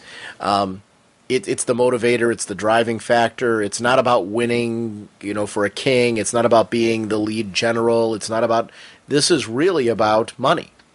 And it is the driving factor of what he does. It's interesting that he's got a philosophy that he's working through in all this. And he's limited. I loved later in the book how there's that talk about, he goes charging straight forward into everything. And because he's done that, he's kind of doomed himself to keep doing that. Because if he starts going stealthy in certain situations, it's going to be a sign of weakness. And he can't afford that sign of weakness because his value goes down then. And so that's the interesting part about all this is the concept of value, of worth, of strength, of weakness, and perception. Perception is a biggie in his career. There needs to be the perception that he is the top dog, but with that perception comes then the weakness of being attacked because of it. It's interesting. Yeah, there's the strength behind being everybody wants the title shot. Everyone wants to be the king of the hill. So by being the toughest, by being the most nastiest guy out there, he is painting a bullseye in his chest, and he knows that. But it's also the price you pay. You look at like professional athletes. They're playing at a level that you and I could never even remotely compete with. We used to do the schoolyard football games, pickup games, and we had fun doing it. But you take any person, throw him on that field, and that dude would run all over us just because of the level of competition. But, and that's kind of one of the ways I see Deathstroke as. Yes, it is, it's about money, but it's not greed for money. It's about money, what the money reflects to him, what the money means by by being able to get those type of contracts, by being able to get the high dollar value, and be able to be seen and respected by. And I say respected, but it's not even a respect like we would normally think of the term respect. There are people who, when they're going to go up against Deathstroke, they're not going to think, I can take him, no problem. He's a lightweight. They're going to go into it knowing, okay, this is a heavy hitter. This is somebody I got to plan for. This is somebody I got to actually be prepared for. Those kids in the first issue, they didn't remotely think that, and that's why he destroyed them so quickly and so effectively. Well, he also didn't want them to become him, to become his crutches, to become, this wasn't about him setting up a team, a family, or things like this. It's about him working alone and keeping his name value what it is, not Team Deathstroke. It's about Deathstroke. Yeah. And it's very important for him to keep that brand alive without having those other people there to weaken him or to be targets or to learn from him. Even more importantly, to learn from him, to take his spot. Yeah, well, that's the other thing. You teach somebody everything you know, eventually they're going to think they know everything you know. But they're like, hey, I taught you everything you know, but I didn't teach you everything I know. And you always run into that problem with the teacher, the mentor-student relationship, that how much are you teaching? Are you teaching this person enough to replace you? And, in this type of environment, and with the professional assassins and, contract mercenaries, you want to watch how much you teach the people that are coming up behind you, because eventually you make yourself obsolete. Yeah, and you certainly don't want that, especially if you're a Deathstroke. Yeah, definitely. And, I love seeing just the multidimensionalism of Deathstroke. The fact that he isn't just a contract killer for hire. He's not just this. He does have his code. He does have his logic behind doing the go big, these big, huge extravaganzas on the, right, in front of the TV, and just everything that he's been doing these past couple of issues, where he's kind of basically trying to find out who is out there after him. He's, kind of taunting them with these big spectacles that he's doing, saying, you didn't get me. And it's not about him bragging to them. It is about him playing them and getting them to reveal their hand. And it's something that I was really glad about. At the end of this third issue, we realize who this legacy is, who's behind all these people who are constantly trying to kill him and why they're after him. And I was like, oh my God, I didn't even see that one coming. I thought that was just absolutely wonderful. Well, and the idea is that there's more than one legacy all the way through. And really, the legacy is a symbol, not an individual person. Yeah, and it's hired by the parents of one of those kids that he killed in the first issue. Harmony, right? Yeah. He killed her. They're like, hey, we want you to kill her, but you have to. And I love the fact that they said this is a life contract. Either you kill Deathstroke or he kills you. You don't stop until he's dead. And that, again, that's something that a higher level assassin would take on. Someone like you or me, who are just trying to make a couple extra bucks by killing people, we're not going to take on a contract like that because guess what? Maybe we'll be presented with a situation like, I'm just going to walk away. When you get this level of contracting, when you get this level of a killer, you have to be fully committed to, okay, either I die or he dies. That's the way it goes. And I loved seeing the fact that all this is playing out because his quote unquote villains or his opposition, adversary, they're killers as well, but there's a code behind them. They're doing it because their little girl, was killed by him, so they want vengeance. Now, are they completely clean and innocent? Of course not. Their daughter tried to become a professional assassin, and they really doesn't seem like they did much to stop her because they have no issue hiring professional assassins. So I'm thinking these people's hands are a little bit dirty, but they're still there's still a reasoning behind what they're doing. Right. I liked when Peabody came in. Yeah. Because one of the things Deathstroke is talking about, this need. If they're not consequences if you can keep up with them, and it's so fitting when he's training against this robot that he can't seem to break apart, and it's Peabody is talking about. Peabody comes in and shows that the reason why Deathstroke uses him as a resource is precision. Peabody brings something with weapons and things. He's a trusted resource of Deathstroke's, or at least as trusted as Deathstroke gets. Like all of these three I'm looking here. He'd have no problem killing either of them if he had to. Right. Yet, there's a reason these resources help keep him, especially Peabody, with that little added edge, that little thing that he needs to keep him from having to deal with consequences, from having those consequences actually mean something. It's an interesting world. Do you ever really have friends if you are a Deathstroke? No. And it's you see a kind of a Deathstroke, because we said earlier before how it's not about Team Deathstroke. He does have his supporting characters, and he does have his staff. He does have his support structure in place, which anybody really, any type of precision athlete, precision professional needs some type of supporting. But there's no point in time when I would even think he would hesitate to kill them. And they probably know this as well. So they're on survival mode with him as well, thinking, hey, I don't give Deathstroke a reason to kill me, and he probably won't. No definite he won't, it's a probably won't kill me. Now he goes after Burnham again. And when he's doing that, runs into a little bit of a problem. That Legacy ends up killing Burnham. Was it Legacy that killed Burnham first? Or? We don't see who killed them. Somebody else. I think there's another player in the mix, and that was something else that I liked about the fact that there may be even more people involved on the table. Yeah, but it really is. It's another one who's going after, or is it the family watching? I don't know. Like, that's an interesting problem.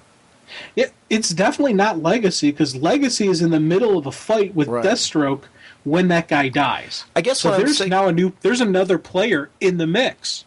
I guess when I'm saying Legacy, I guess I was wondering, was it somebody with Legacy? Meaning, I guess I was wondering, is the family more involved, or is it that other guy that's trying out to be Legacy? I don't know. I was trying to figure out any clues as to who, but I think I'm with you on that it can't possibly be, or is it Peabody? I don't know. I don't think so. I don't think it's Peabody. I think it's a third party that we don't know who it is yet. Right. And there's going to be somebody else coming out of the woodwork. Yeah, it's interesting so far. A lot of killing. Yes. This is definitely an action movie.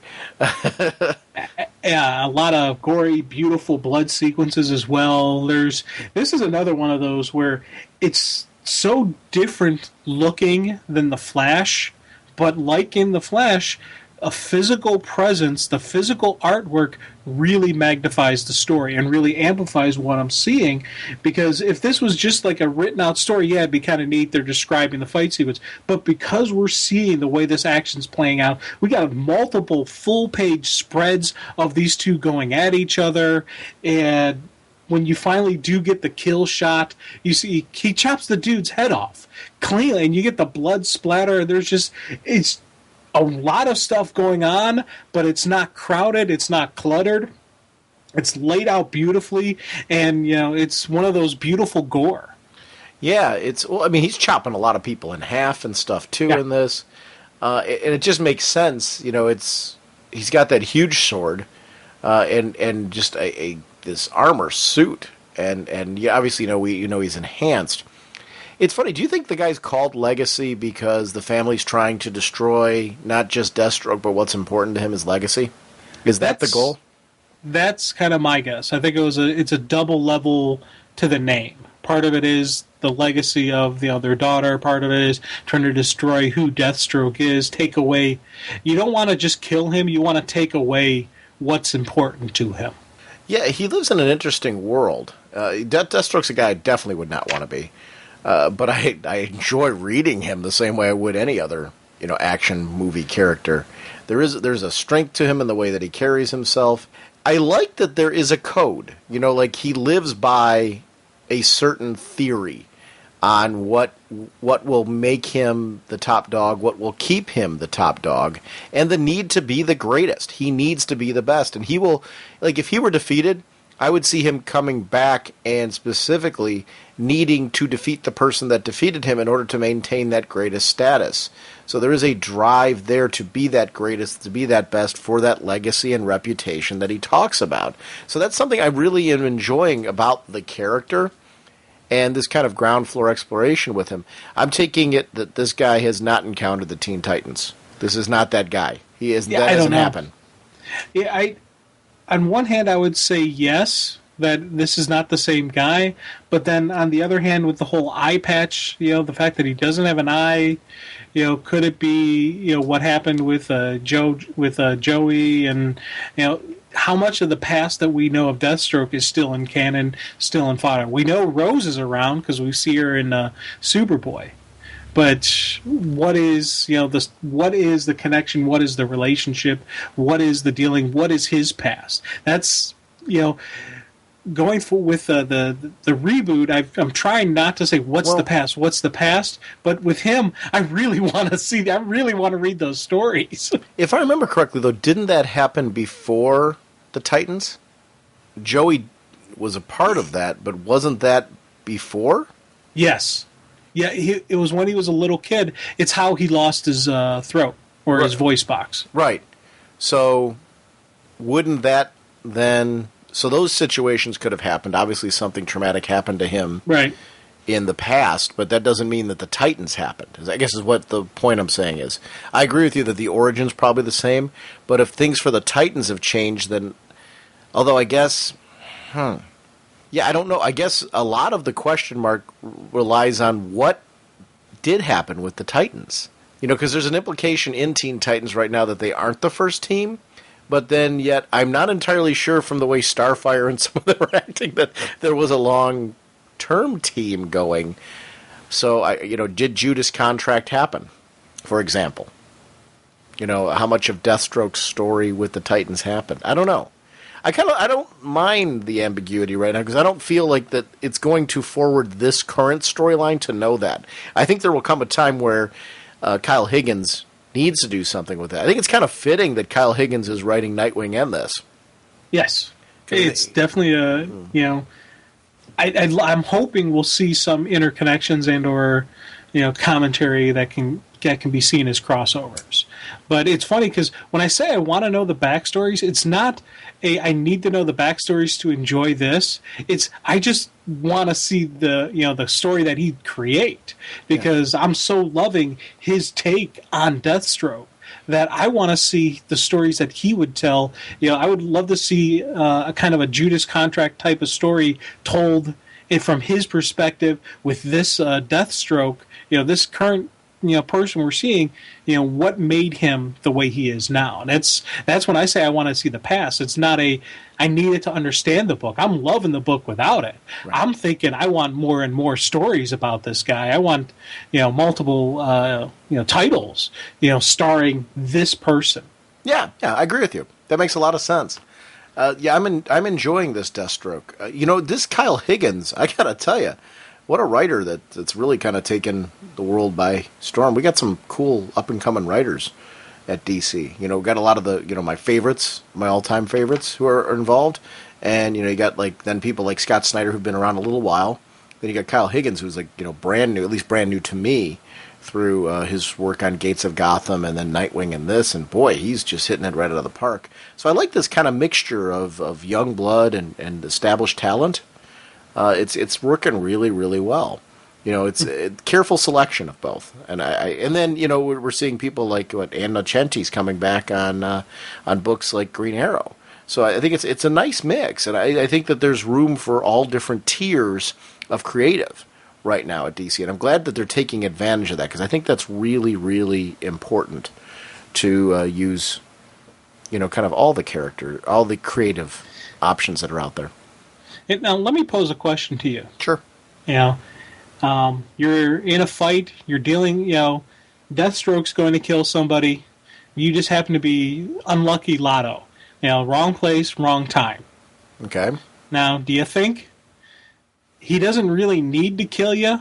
Will he do it? Or will he just, or will you not be something like you're a witness, but are you really a witness? He doesn't really care that you saw him do it, but will he kill you anyways? What do you think? Yeah. Well, I don't know. I wouldn't trust... I guess I wouldn't trust that. I wouldn't feel particularly safe. Oh, no. Big time. It falls under that whole code thing, that he has. He doesn't kill for the enjoyment. He's not a Joker where he's doing it for whatever reason. He's doing it for the contract. He's doing it for what he needs to do. So on one hand, I'm thinking, if you're a witness to this, don't do anything stupid. Don't say anything. Look down to the ground as if you didn't see anything, and you got a pretty good chance of surviving. Right. But on the other hand, he's got no problem killing people.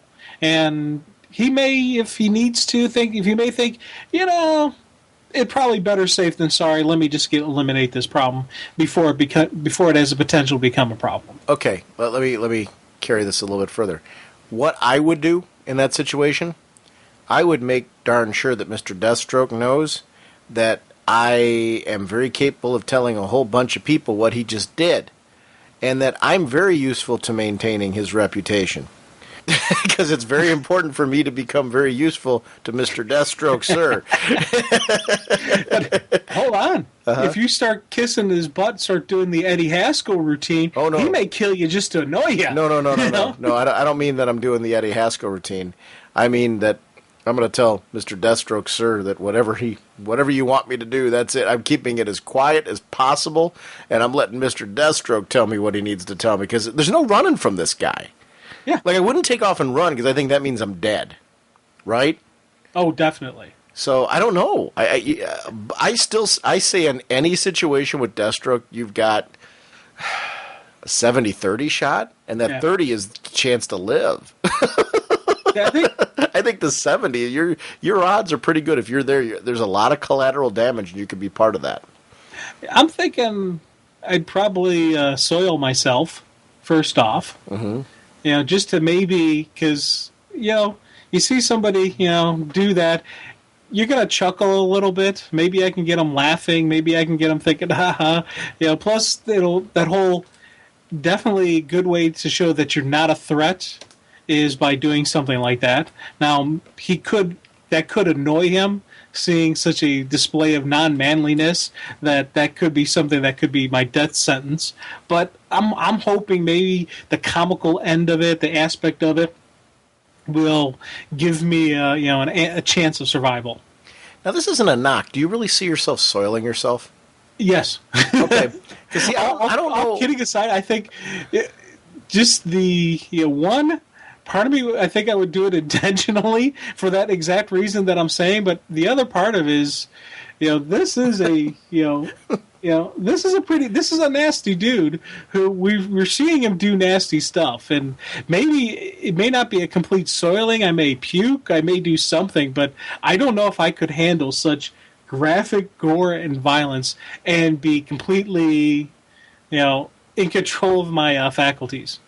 See, I'm not disagreeing with you on that. I don't see myself, I guess, as being a person that would soil myself, though, as a way to, I don't know. I guess I never felt like that I would do that. But I share your fear, and that it would be fearful. I don't know what I would do. That's interesting, because you were pretty adamant that you would. I thought that was pretty interesting. Like you were convinced, this is what I'm going to do, and I'm like, well, that was pretty authoritative. I think it would work. It'd be an interesting defense. I don't think anybody's ever thought, hey, no. I think I'll use this defense tactic. Now, if you lived, if I was sitting by you and you lived, then I might consider it. If that was a reason, but I don't know that I would. That's interesting that you would use it as a defense mechanism. Have you used the stink bug defense? Have you used it before as a defense mechanism, or is this something that you're just developing over time, just in case? Well, this is just something I'm thinking of now with Deathstroke. Okay, so this isn't something you've planned prior to today, because you seemed very comfortable throwing that out there. That's what was kind of confusing me there. No, I've never been in a situation in my life where I thought, the best defense right now would be this. This is a particular Deathstroke defense. Okay. Wow. I'm glad. Yeah. In a weird way, I want to see you play that out. I don't want you dead or anything. I just want to see if it would work. If there was a way to pull that off where we could do this in a perfectly safe environment where, you wouldn't die, but you thought you were going to die, just so we could actually see that happen, I would like to see if it would work. There's a movie, and I don't know which movie it is, and I'm trying to remember. There's a scene where the one guy actually survives because, he pees his pants. Wow. The bad guy's got a gun to his head, and they look and they just kind of start laughing at him, and they walk away. I don't know what movie it is now. But is this something you thought of before we were recording the show? No. As you're reading Deathstroke, you were sitting here. I'm laughing at how far this is going with you. Hold on. This is completely off the top of my head, just so you know. Okay, yeah. Let's move on. Sitting at the table with him, I guess I have to wonder if one of those, going back to the guy who got killed, I gotta think it was one of Deathstroke's current friends, or associates is a better word. The guy with the suit and the tie, I don't trust him at all. Peabody, I don't know that he would do it. But the one guy barely survived when Deathstroke killed the teenagers. Yeah. See, I don't know. If it is one of Deathstroke's people, I would actually lean towards Peabody. Because I think he's got the skills to actually do the deed and actually do it. I don't know. I'm fascinated by this. His whole world is very interesting to me. So I don't know, Deathstroke, pretty cool book. It was one that I didn't know what to expect from it. I read Deathstroke in Titans when he was actually a member of the Titans. Teen Titans, I'm talking about, back in the day. And I really enjoyed that. I never read him solo, though. Maybe an issue or two in a crossover or something. So I shouldn't say I never did. I know I've owned issues of Deathstroke's solo series, and it wasn't that I didn't like the character. I just didn't have the budget to follow him beyond that. It is fun following him in a solo title. I'd be curious to see what kind of legs it has. You know what I mean, as the series goes on. Because there's a lot to explore with the character. He's very interesting and complex. You know, as they blend him into, I guess, the DC universe proper, I wonder if he's going to be more covert, or, you know, as his name goes out there, he's going to have to encounter some of the superheroes, right? Oh, definitely. We're definitely going to see we have to see some interaction with some of them. And part of me actually would like to see him take on the Justice League, because we had that great fight sequence with him against the Justice League in, him and Nightwing. Identity Crisis. Him and Nightwing I want to see. Oh, yeah, that's another one. You know, because they've had those battles before, so to see them now, you know, that's the way we start to discover what their actual history is actually see them fight. You know, there's a whole bunch of stuff that gets revealed in a fight, so I don't know. Two very, very interesting characters. And here's something. I'm re-looking again at that scene when the three of them are in the office around the helmet. Sure. And what's his name? The dude in the suit is sitting there. He doesn't think anything of the fact that, you know, the guy was already dead by the time he got to him. He's like, hey, dead is dead, you still get paid. And that's when we get that the couple of the cool stuff from Deathstroke where he's saying it's not about the money. You know, it's about somebody, you know, this is what I do, and someone's, you know, beating me to the punch. You know, it's like it's about another respect kind of thing. So either that's a great swerve to get us thinking that it's not the suit guy, or it's a definite definition of why it's not the suit guy. Yeah. Because whoever's killing these people are doing it for a reason, and they're doing it to, you know, kind of belittle and or, you know, take away from Deathstroke. It could very easily be the Legacy family they're doing multiple killers, multiple shooters, or maybe, as they said, maybe they are getting their hands bloodied. You know, maybe the parents, you know, are killers as well. Or is it somebody from Deathstroke's past? Is it one of his family members? You know, is this one we're first going to see? Because we know, like, that's Rose. Is that his daughter that we're seeing in Superboy?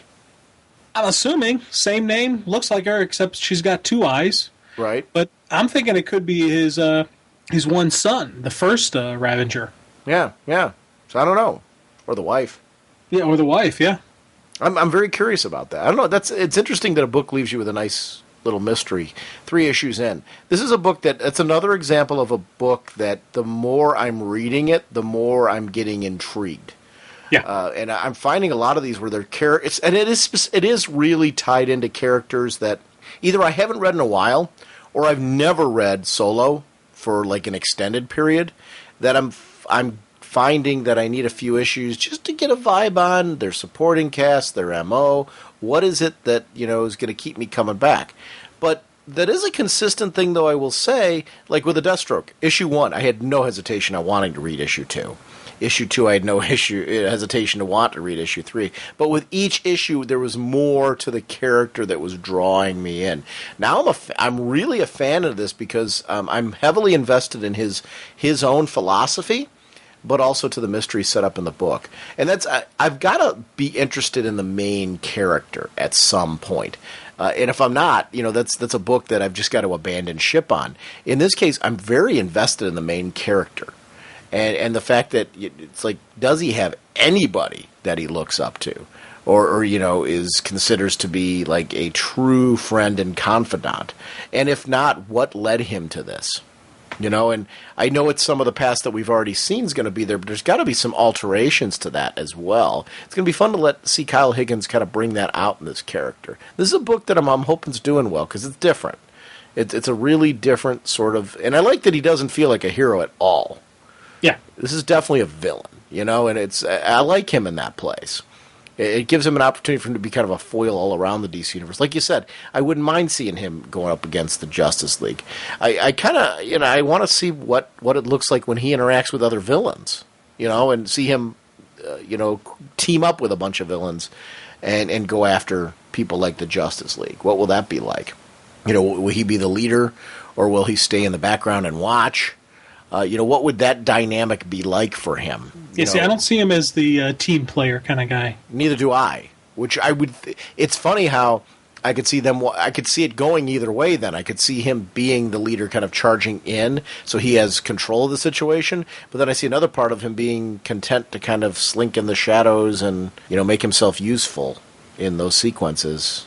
While at the same time analyzing and studying potential opponents. So I don't know. It's a cool book because this is exactly. He's not. Sometimes we've seen Deathstroke done as kind of the anti-hero.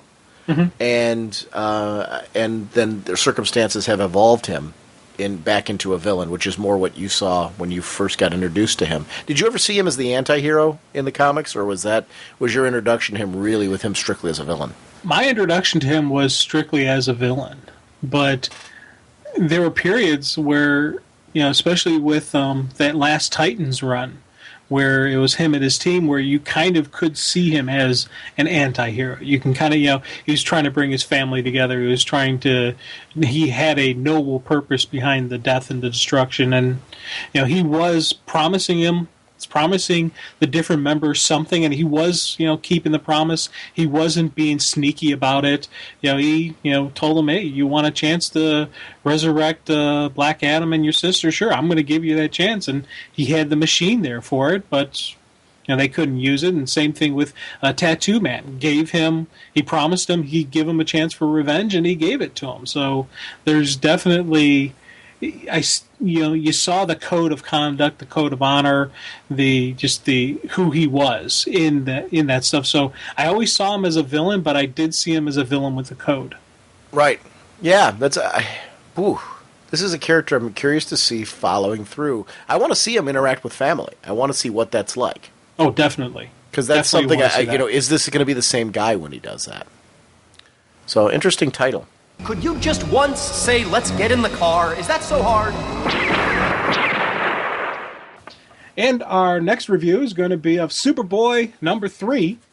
The writer is Scott Lobdell, penciler R.B. Silva, inker Rob Lean, colorist Richard and Tanya Hori, letterer Carlos Mangua, editor Chris Conroy, and the cover was by Shane Davis, Jonathan Galapon, and Barbara Chirdo. Apologies.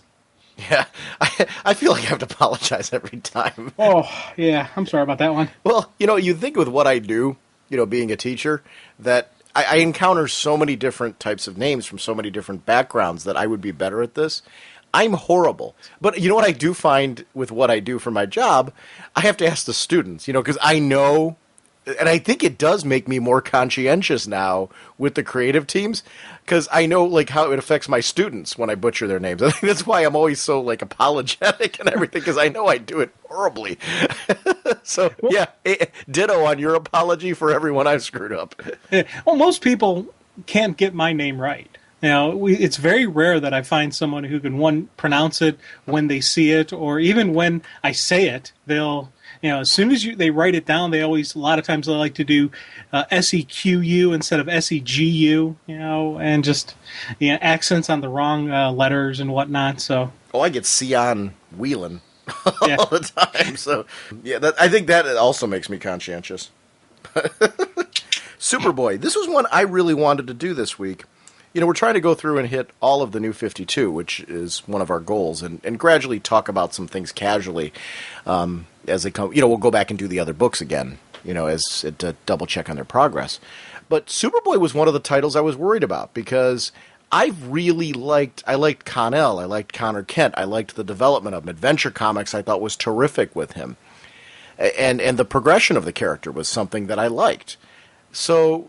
Going back to really rebooting him from scratch again was something I was worried about. I love this book. This is so great because I really do feel like I'm on the ground floor with him again. It's very today in its presentation. And it's funny how with him growing up in this, or, being raised in this virtual world like what they're doing, they've taken some of the things that I really liked about Bart Allen and incorporated into Superboy in a way that makes sense for raising a clone who is, very young. And that's something that I'm really liking, too, seeing him in this VR world, especially with his reaction to things like people being in danger. They have him go through these VR sequences where he's walking by, somebody's screaming out their window for help that any person. Now, this is one, sometimes we question on the show, you're like, geez, I hope I would be heroic enough to do that. I know I would be heroic enough to do that. And in this case, he just walked past. I'm like, wow, that's the Luthor. It's got to be the Luthor gene, right? He's in there? Well, I would say it's just the fact that no one's ever taught him that you help people out.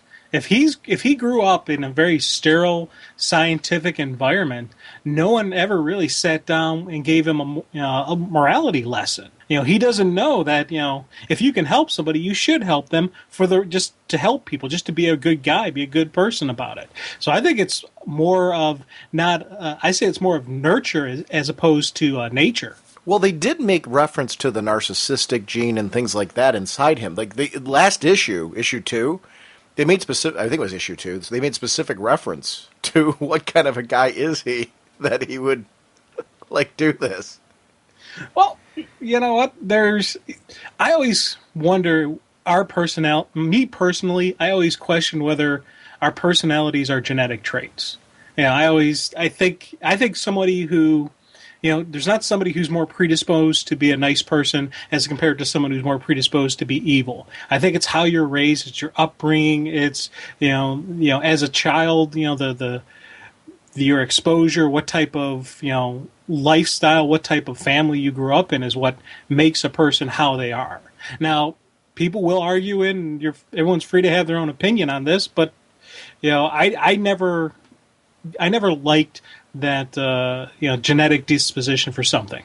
Well, see, I think it's a lot of A. So I'm agreeing with you, but I think there's certain elements of B that play into it. I think families do have to, and I think it shows strong family strength when there is a disposition towards certain behavior and things like that. I think nurture wins out. You know what I'm saying? But I do think, why in the same family? Well, in your family, you've got 3 brothers in your family. And I'm including you in that mix. But there's 3 boys. To say that all 3 of you are cookie cutter would be really insult to all 3 of you. You're 3 unique individuals. So you were nurtured in the same environment, and yes, you have the same certain family qualities that come from that, but there's also things that are your own natural disposition that's a part of that. So I agree. I am defending you to a certain extent, but I think that certain elements about us that are unique do come from our own dispositions as well. But I do think nature wins out in the battle. I do think, nurture wins out in the battle. I think there is an element of nature to it, though. I do think nature's in there somewhere. Oh, definitely. There's, it's one of those arguments that I've never really I won't passionately defend my position. And there's some people out there who are like, no, it's this, it must be that. For me, I keep things kind of on an even keel. Part of me thinks that I do think that nurture is a stronger thing than nature.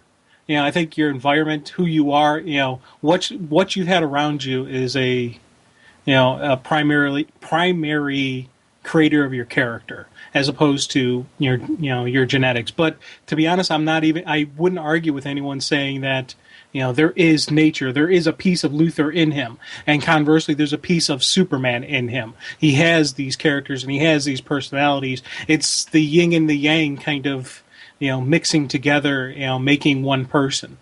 But I agree with what you're saying, that this is where nurture has not played into it yet for him. There hasn't been enough of that nurture. Right. So I agree with you.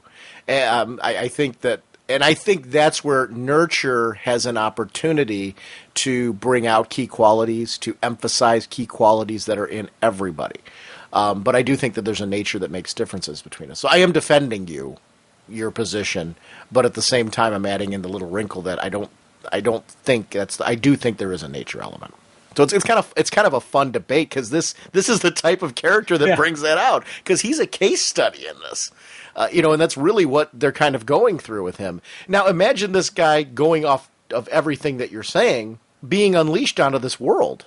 Yeah, that was not a smart move on their part. No. And I love the fact that Red is sitting there saying we can't do this, don't do this. This is wrong. This is not a good idea. And of course, the powers that be don't listen to the people who actually know the Superboy, who actually have worked with him and have had some one-on-ones dealing with him. They're like, what do you know? Let's just go forth and see what happens. And now, we see what happens. It turns horribly wrong for him. Now you know who Red is, right? Yeah. Caitlin Fairchild from Gen Yes. 13. I cheered, but I was like, wait, is that? Then especially issue 3, we really see that it's her, and we see that she does have her powers. And I was just, wow, this is Gen 13. They've made the crossover, because if there's one here, that means they're all here. And those are some of my favorite characters from the Wildstorm universe, and I'm hoping we're going to see other signs of them, whether it's in this title, maybe in a Teen Titans title, maybe who knows where. But we got one of them. There's going to be more. And one, great usage of the character. 2, excited to see her. Well, you know what I liked what they're doing here? They're not forcing the use of every single character from they're folding in Wildstorm where necessary. And when I say necessary, where the writers have an idea for using them. And I think that's a good way to do it. Because, Fairchild certainly works right here. I love her as a sympathetic character. I feel like a dunce that I didn't catch it sooner, but it really was issue 3 where I caught it. Yeah. So I'm going to totally admit that is exactly where I caught it. I felt like I should know who she is, because I felt like they were deliberately hiding it for a reason. And I caught the Caitlin reference in the previous issue, but I did not connect it. I won't pretend that I did. In this issue, when they finally did the reveal, I'm like, oh my gosh, you idiot. But what I like is, I agree with you that I would love to see more of the Gen 13 characters spread throughout. But I want them to appear when it fits we don't have every single Titan appearing in Teen Titans, that's been there. It's the ones that they're looking forward to using, and including some new characters that they're creating for it. So if there's a writer who has a reason to say, hey, it would be great to pull this awesome character in, like Grunge, I got a reason for Grunge, okay, pull him in. That's cool.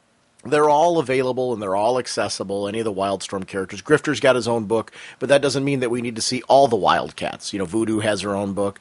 It's certain characters will appear in Stormwatch that were on the Authority. So these are all things that, this is neat to see characters being brought in as they're necessary without it being forced. The creative teams have the option to say, hey, look at this great catalog of characters we have. Use what you need to. And that to me that's the best way to do it. I love Fairchild, though, and it's great to see her here. So I totally echo your comments. Yeah, amen. Now Scoogies. Is that something, if you saw it on the shelf, you'd pick it up? Well, now I would. Yeah. At the time, before this issue came out, no way. That just the name, it's wrong. And unless it has a really cool description of what the candy is. If it was like a peanut butter, caramel, mushroom, chocolate-covered candy, then yeah, I'd probably pick it up just because of that. But just the name alone, nah, it's not something. So you think Scoogies is a candy? Because it's a bag of Scoogies. I thought it was just kind of like either a candy bar, one of those big jumbo candy bars, or possibly a cake type food. Because it said bag of Scoogies. So I don't know. And I'm not saying you're wrong. I don't mean that as in the sense I don't know. True, yeah. See, I'm just going by I was going by the size of it because it fits right in his hand. That's why I was thinking. But it could be Scoogies, could be little like M&M type treats or something like that. True. Now, Superboy's powers. I really like that. This is a new experience for him. He's done things through VR training. When I say VR training, virtual reality-wise, they've tested his powers, things like that. But, he's having emotional responses that are throwing him off his game. And, now he's trapped below the earth, and he's dealing with some realities that he has powers Superman doesn't. But how he accesses his powers are different, in the sense that he has to be thinking about them in certain ways. Like when he grabbed the lava rock, he's burning his hand, but then he's actually sitting in lava. Which is a whole difference as well. I like hearing him think that out. How can I burn my hand and do that? So, I love his reasoning. Maybe the fact that I'm asking the question is its own answer. He's thinking about these things. When I panicked, my TK powers increased. So it's interesting to see, him come to the realization of what that means for him. I'm really digging getting to know the character this way. I feel like we're journeying with him. Now, it's interesting talking about a character I wouldn't mind having his powers. I wouldn't want to be a clone, but I wouldn't mind waking up one morning and having to discover my superpowers like this. This is Superboy's kind of cool.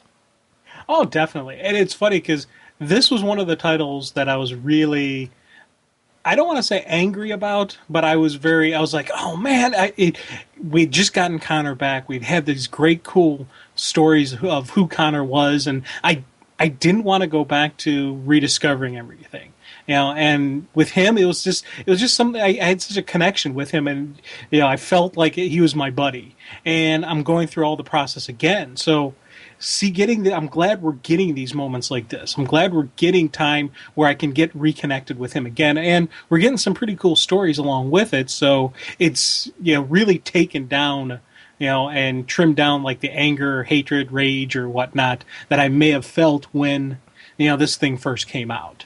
And it's the human moments like this that really are locking me in and getting me to understand him and accept him and like him as much as I liked the other Superboy. So I'm really digging this stuff. And it's a mixture of funny moments, but it's a mixture of also an actual real, oh yeah, he would have this kind of, oh, that's kind of neat.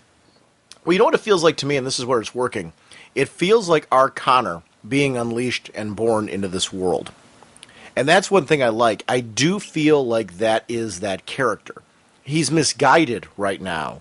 And that goes back to the whole nurture thing that we were talking about earlier, which is what I think why that discussion was so important, is what we're talking about is having a huge impact with him right now. Because we've seen the whole nature part be a problem for him in the previous storytelling. Now the nurture's very different.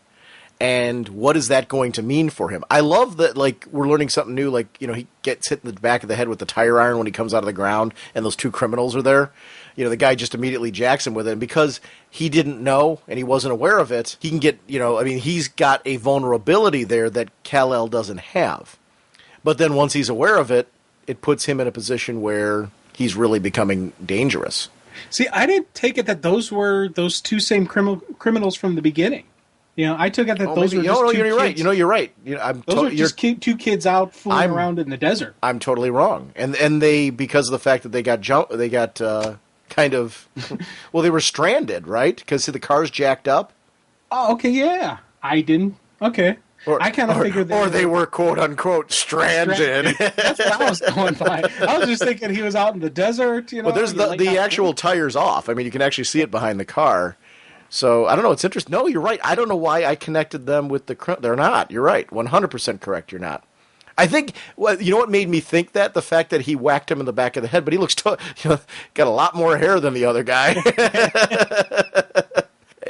Now, go ahead. Well, I was just going to say, it's funny, with that other group of villains, we only just talked about the Scoogie. We didn't really talk about the fact that they completely, evaporated people's heads. Right. Setting up another teen villain for him to deal with. Oh yeah, that's going to be his next villain that he probably has to deal with, and maybe down the road a little bit. Well, here's my interesting thing with him: is he going to distinguish between heroes and villains, or is it going to be mission centered from him right now? Because right now, it's just mission. Right. He doesn't distinguish that type of stuff, and that's where. I'm hoping eventually when he gets with the Teen Titans, when he gets with some heroes, when he gets away from nowhere, when he figures out, when he finds his own place, he's going to learn, and this is the kind of stuff we'll actually get to see him discover. Now, as we're reading this, one of the things that I like is that his VR training is coming into play here. His dates with Rose, I don't know if you call them full-on dates, but, the relationship building he was doing with Rose in that is things that he's connecting with. And, in the meantime, this is a girl who's got a boyfriend. Well, if she had a boyfriend, she didn't have him last night. No. Well, but I like that Connor doesn't know how to use his powers yet. or I shouldn't say that. He's starting to know how to use his powers, like, for flying and for things like that, but he doesn't realize how that, like, things that don't affect him will affect a human. Yeah. Like, I loved the whole flight sequence where, she's vomiting afterwards, and we never see that. It's always kind of like, it's so romantic to be picked up by the superhero and flown, not realizing that they have to control their speed and even things like motion for the other person, because your motion sickness would be something you would be into. But things that like auras and powers naturally protect the hero don't protect the other people. And I liked that. That was something that was really cool about the exploration of this. It took it into a direction that we don't see too often, because it didn't romanticize that. I liked that aspect, and that would make her more nervous and freaked out by him, because he's very robotic in his, we're talking about, I can tell by your tone that you're upset, and, he doesn't know social reactions to things. And that sometimes excessive calm in the face of hysterics can sometimes only increase hysterics. Like, you don't want that cold, detached calm. You want to show that, like, hey, I'm sorry. Like, there was none of that from him. He didn't do any, I feel your pain. Sorry about that. It was just, oh, okay. And the other thing, it was something that kind of dawned on me after, like, the second read-through. He just up and abandons the boyfriend out there after really messing up his truck. When he comes up from the ground, he rocks everything. So the truck that was already, banged up and didn't have its tire attached is now really messed up, and he's just out there in the middle of nowhere. Now, let me ask you this, Jim. Who is this girl that attacks him? This alien? Is it an alien? Because she knows he's got Kryptonian, the smell of Krypton on your blood. So who is she? Like, did you recognize her? I don't know who she is. I don't recognize her, but she was inside that prison holding cell that he went through and that he basically destroyed. Right. So she was, she was either their target in the cell, or she was, just happened to be there, and she got free because of what he did. So I think it's more of a she's just at that point in place in time, and she's just there. It wasn't a planned thing. Is she dead, or did he go all Wicked Witch on her, or is there a possibility she could come back? Or she splooshes? See, I'm thinking she's dead. Just the melted sploosh, and it's. I can't see somebody coming back from that. That's going to be a tough one, unless she does have like the, kind of the Clayface type qualities, or the liquid the T-1000 qualities, where she can go liquid then to solid again. Was she an experiment, dude? Like, did they try making her? Is she a clone of somebody? And is that why she's splooshing? Could be, because she's not. Because it was an incomplete process, or it was an error in the process, or something like that. How we've seen in comics before, clones that aren't able to maintain material form after a certain amount of time, or in certain circumstances, that would make them sploosh. Yeah. Now I kind of thought maybe if she was a clone, maybe she's a clone of Starfire, because she kind of has some similar looks to her. Oh, okay, yeah.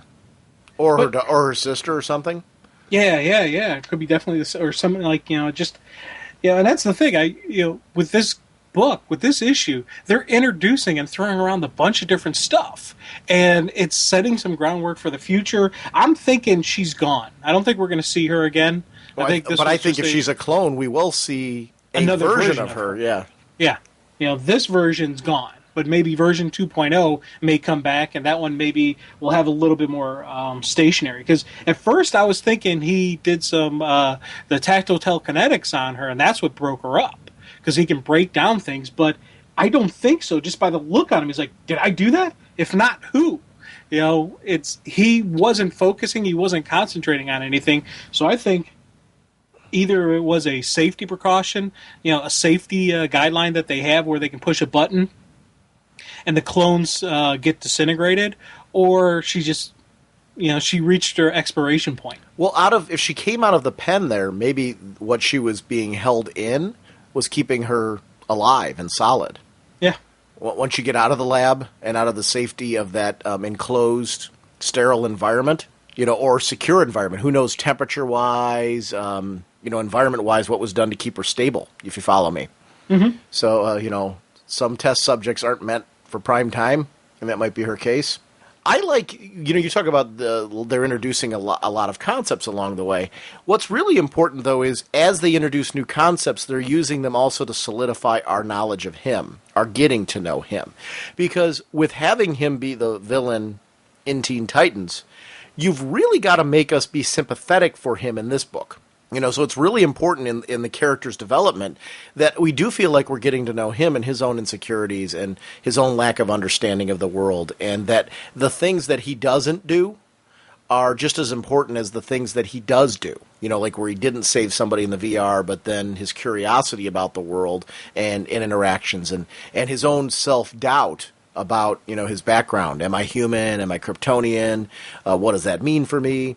Really he's getting to know himself and what that means. And his own sense of, he doesn't have a sense of identity yet. And I like that. It's something I'm really digging about this book, is that I'm actually enjoying getting to know him all over again in this environment, this world. It has changed, so he would be different because of it. It's an interesting balance, and it has to be a very careful balance. I think the art's really sharp. It fits the character in the book. I'm loving the costume. It's something, I was a big fan of the black and red T-shirt, and all that bit. I liked that a lot. But this costume, I don't know if it's going to stay as his costume or how they're going to go with it, but I certainly have zero issue if it does. It's kind of, it's modern and futuristic looking and all that kind of cool stuff. But at the same time, it's not so crazy far off. It's a nice nod to that look for him. So it's cool. Good. Yeah, and it's funny because, when you look at it, when we talked about the Superman costume, and one of the things I said, I want something, on the heroes that I don't think I could pull out of my own closet. And I wanted something that, looked kind of alien, that looked kind of something non-normal. But when it came to Connor, I was the exact opposite. I liked the fact that he had the T-shirt and the jeans. That he when he first came on the scene, he had his Superboy costume, and then as he started learning what actually it does take to be a hero, he got rid of the costume, and it's not about what you wear; it's about what you do. And I love that that kind of transition, and we're seeing. Once again, Superboy starting off in a formal costume, and it makes me wonder, because I enjoy this costume, but I wonder if we're going to see again a shift away from a costume-like look and go for a more normal, everyday personal appearance. I don't know about that. I think we're going to see more of a... I wonder if we're going to see more of a personal life where we see him interacting with the world and learning about the world by going to school or things like that along the way. I don't know. I don't know what direction they're going to go with him or how much this nowhere is going to play. Obviously, for the foreseeable future, it's going to be dealing with nowhere because what we know, what he's trying to do there. But I love that, like at the end of the book when they introduce Caitlin, as far as really kind of giving us the reveal that this is, in fact, Caitlin Fairchild. I like that I understand his doubting her, but yet, having that part of himself that's saying, I felt this for the longest time. I felt that she was protecting me. I felt all that. Cool.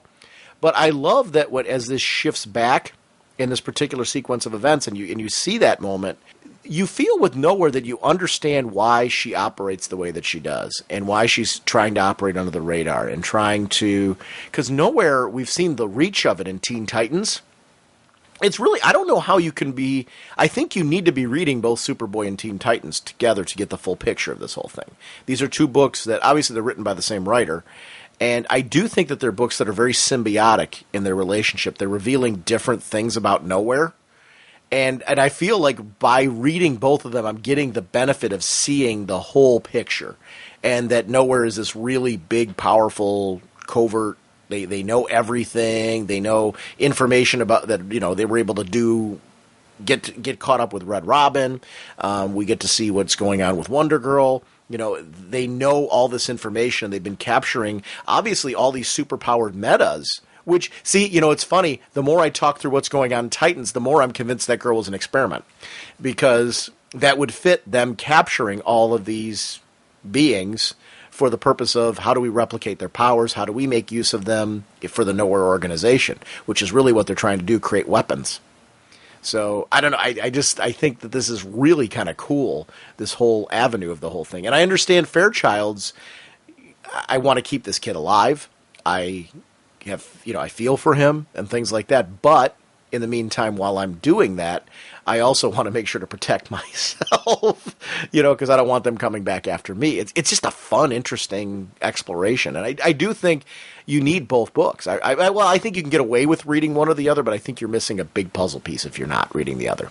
Yeah, oh, definitely. And again, it's with her, with Caitlin, just keeping the fact hidden that she is also a meta. I thought that was awesome, because when I first thought maybe it was her, she didn't have the powers, or she wasn't, it didn't look like she had powers. So I was thinking in my head, maybe it's the same person, but she hasn't gone through the Gen 13 experiments yet, so she doesn't have her powers. And then at the end of this issue, when she bulks up, I'm like, oh yeah, she's got her powers. And earlier, when she has that little telepathic psychic communication with Rose, I was initially thinking that it was her doing the communication, but now I'm wondering, was it Rose who has the mental communication abilities? Well, Rose had psychic powers. Remember? Yeah, but she never had communication wise. No, but she had precognition powers, which I think now we're just seeing a further exploration that we didn't know all Rose was capable of. Or in this world, they're taking it in a further direction than we saw. But precognition is, that type of power. So it fits kind of Rose's power set. So it's interesting that I can see why you thought, I guess I always thought that was Rose, but I can see why you would think that too. Yeah. I don't know. That's one of the nice things about this world is all bets are off as far as what we knew before. Yes. And it's something that I'm enjoying about the book that I didn't know if I would enjoy it. I was worried about that. I was like, but as it's coming out, and the funny thing is, thinking off book these last couple issues have really got me thinking off book, especially with the stuff that's happening in Teen Titans with him studying Wonder Girl, getting ready for his battle with her and getting ready for his battle with the Teen Titans and all he's going through there. It's got me thinking, when eventually they get together, after the fighting's over, once they actually realize, hey, they should be on the same team together, what kind of dynamics are we going to have? What kind of interaction? And that's something that has me excited for the future of Superboy, because every single time you introduce him to a new character or a new type of hero or a new type of villain, he's going to have that whole exploration and understanding and just that, kind of getting his groove together with this new experience. And that's something I'm really looking forward to. Yeah, it really is similar to what I liked about Flash. I think we're seeing heroes who, or we're seeing the solidification of things like Batman and stuff like that. Even his world is, it's funny. He's got probably the most history still in place, aside from Hal, in the DC universe. But one of the things that I really am enjoying is seeing these heroes that clearly are the same heroes that we knew before, but they've changed because of the new world. Their world around them. Maybe not, I shouldn't say they've changed. The world around them has changed, which is affecting them. That was the fun thing in our talk about Barry, was that Barry's different not because he's a different person, but because he's a little bit younger and the world around him has changed. So this is fun. I really, this is a character, I echo your comments. I was the most worried about Superboy. I'm like, I don't know that I want to see him go back to scratch. I really like this guy. Let's see more of his history being in place. And now reading this and going through it, I really feel that this is a creative team right now that understands the character at his core, and we're getting that back. So I'm definitely feeling a lot different about this book, and I'm really enjoying it. And I think this was actually a very smart move. I don't know that our Connor would have worked in all this. I think it wouldn't have made sense. Yeah, they needed to do this, and it's especially since they were doing a reboot on the other heroes, Wonder Girl, Bart was back to being the first Kid Flash.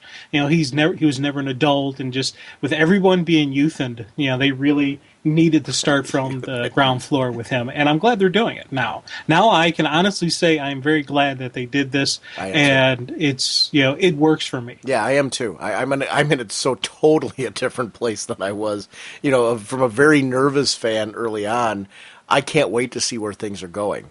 Yeah. I like the way we're picking books, because obviously we don't get to all the books that we want to every episode, because we try to go from like recent releases, some of the more recent releases, and we try to pick 4 books beforehand, at least, that we're going to talk about on the show to do cover to cover, and until we get through all the 52.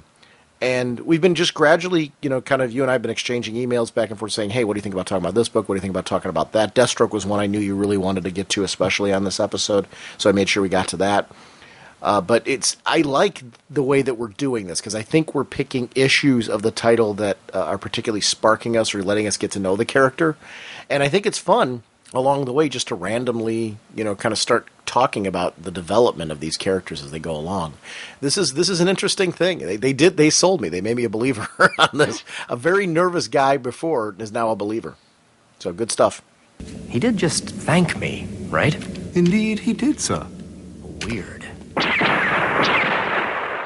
Once again, sponsoring us this episode is DCBService.com and InStockTrades.com. Remember, over at DCBService.com, 50% off all the new 52 books if you buy them in that bundle. Only $79.74. They offer amazing discounts on the individual issues as well. Remember, you can get issue number 2 and 3 still from them, which is great. It's a good opportunity if you missed out on those books and you want to get that bundle deal at 50% off. Over at InStockTrades.com, until November 30th, 40% off all DC trade paperbacks and hardcovers. So make sure to go ahead and grab that. They've also got other amazing deals on the site, too. Lots of 80% off deals going on over there. So they're doing a clearance sale. So it's a great opportunity. Archives, DC archive titles are 50% off. So if you haven't had a chance to go to InStockTrades.com, now's the time to load up.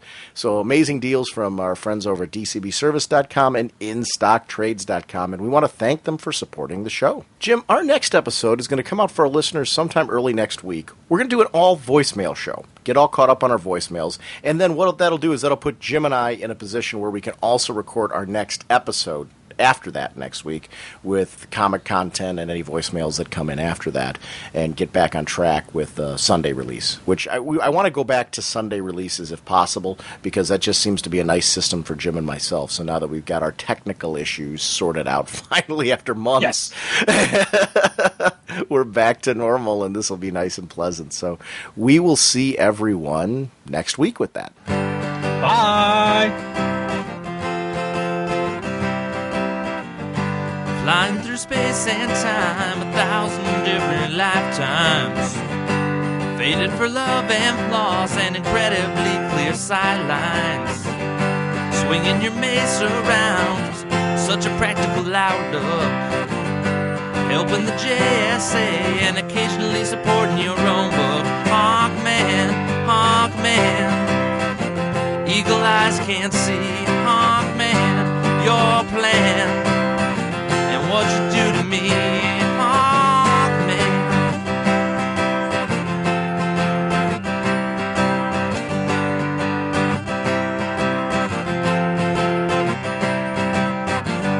The villains are closing in, be they then guard or Egyptian. Working so hard to thwart you and Hawkgirl's mission. The odds are not on your side, and danger seems to stack up. Things would be so much easier if you would just call for backup. Hawkman, Hawkman. Eagle eyes can't see your plan and what you do to me. Hawkman, Hawkman. Eagle eyes can't see. Hawkman, your plan and what you do to me. Hawkman. Hawkman.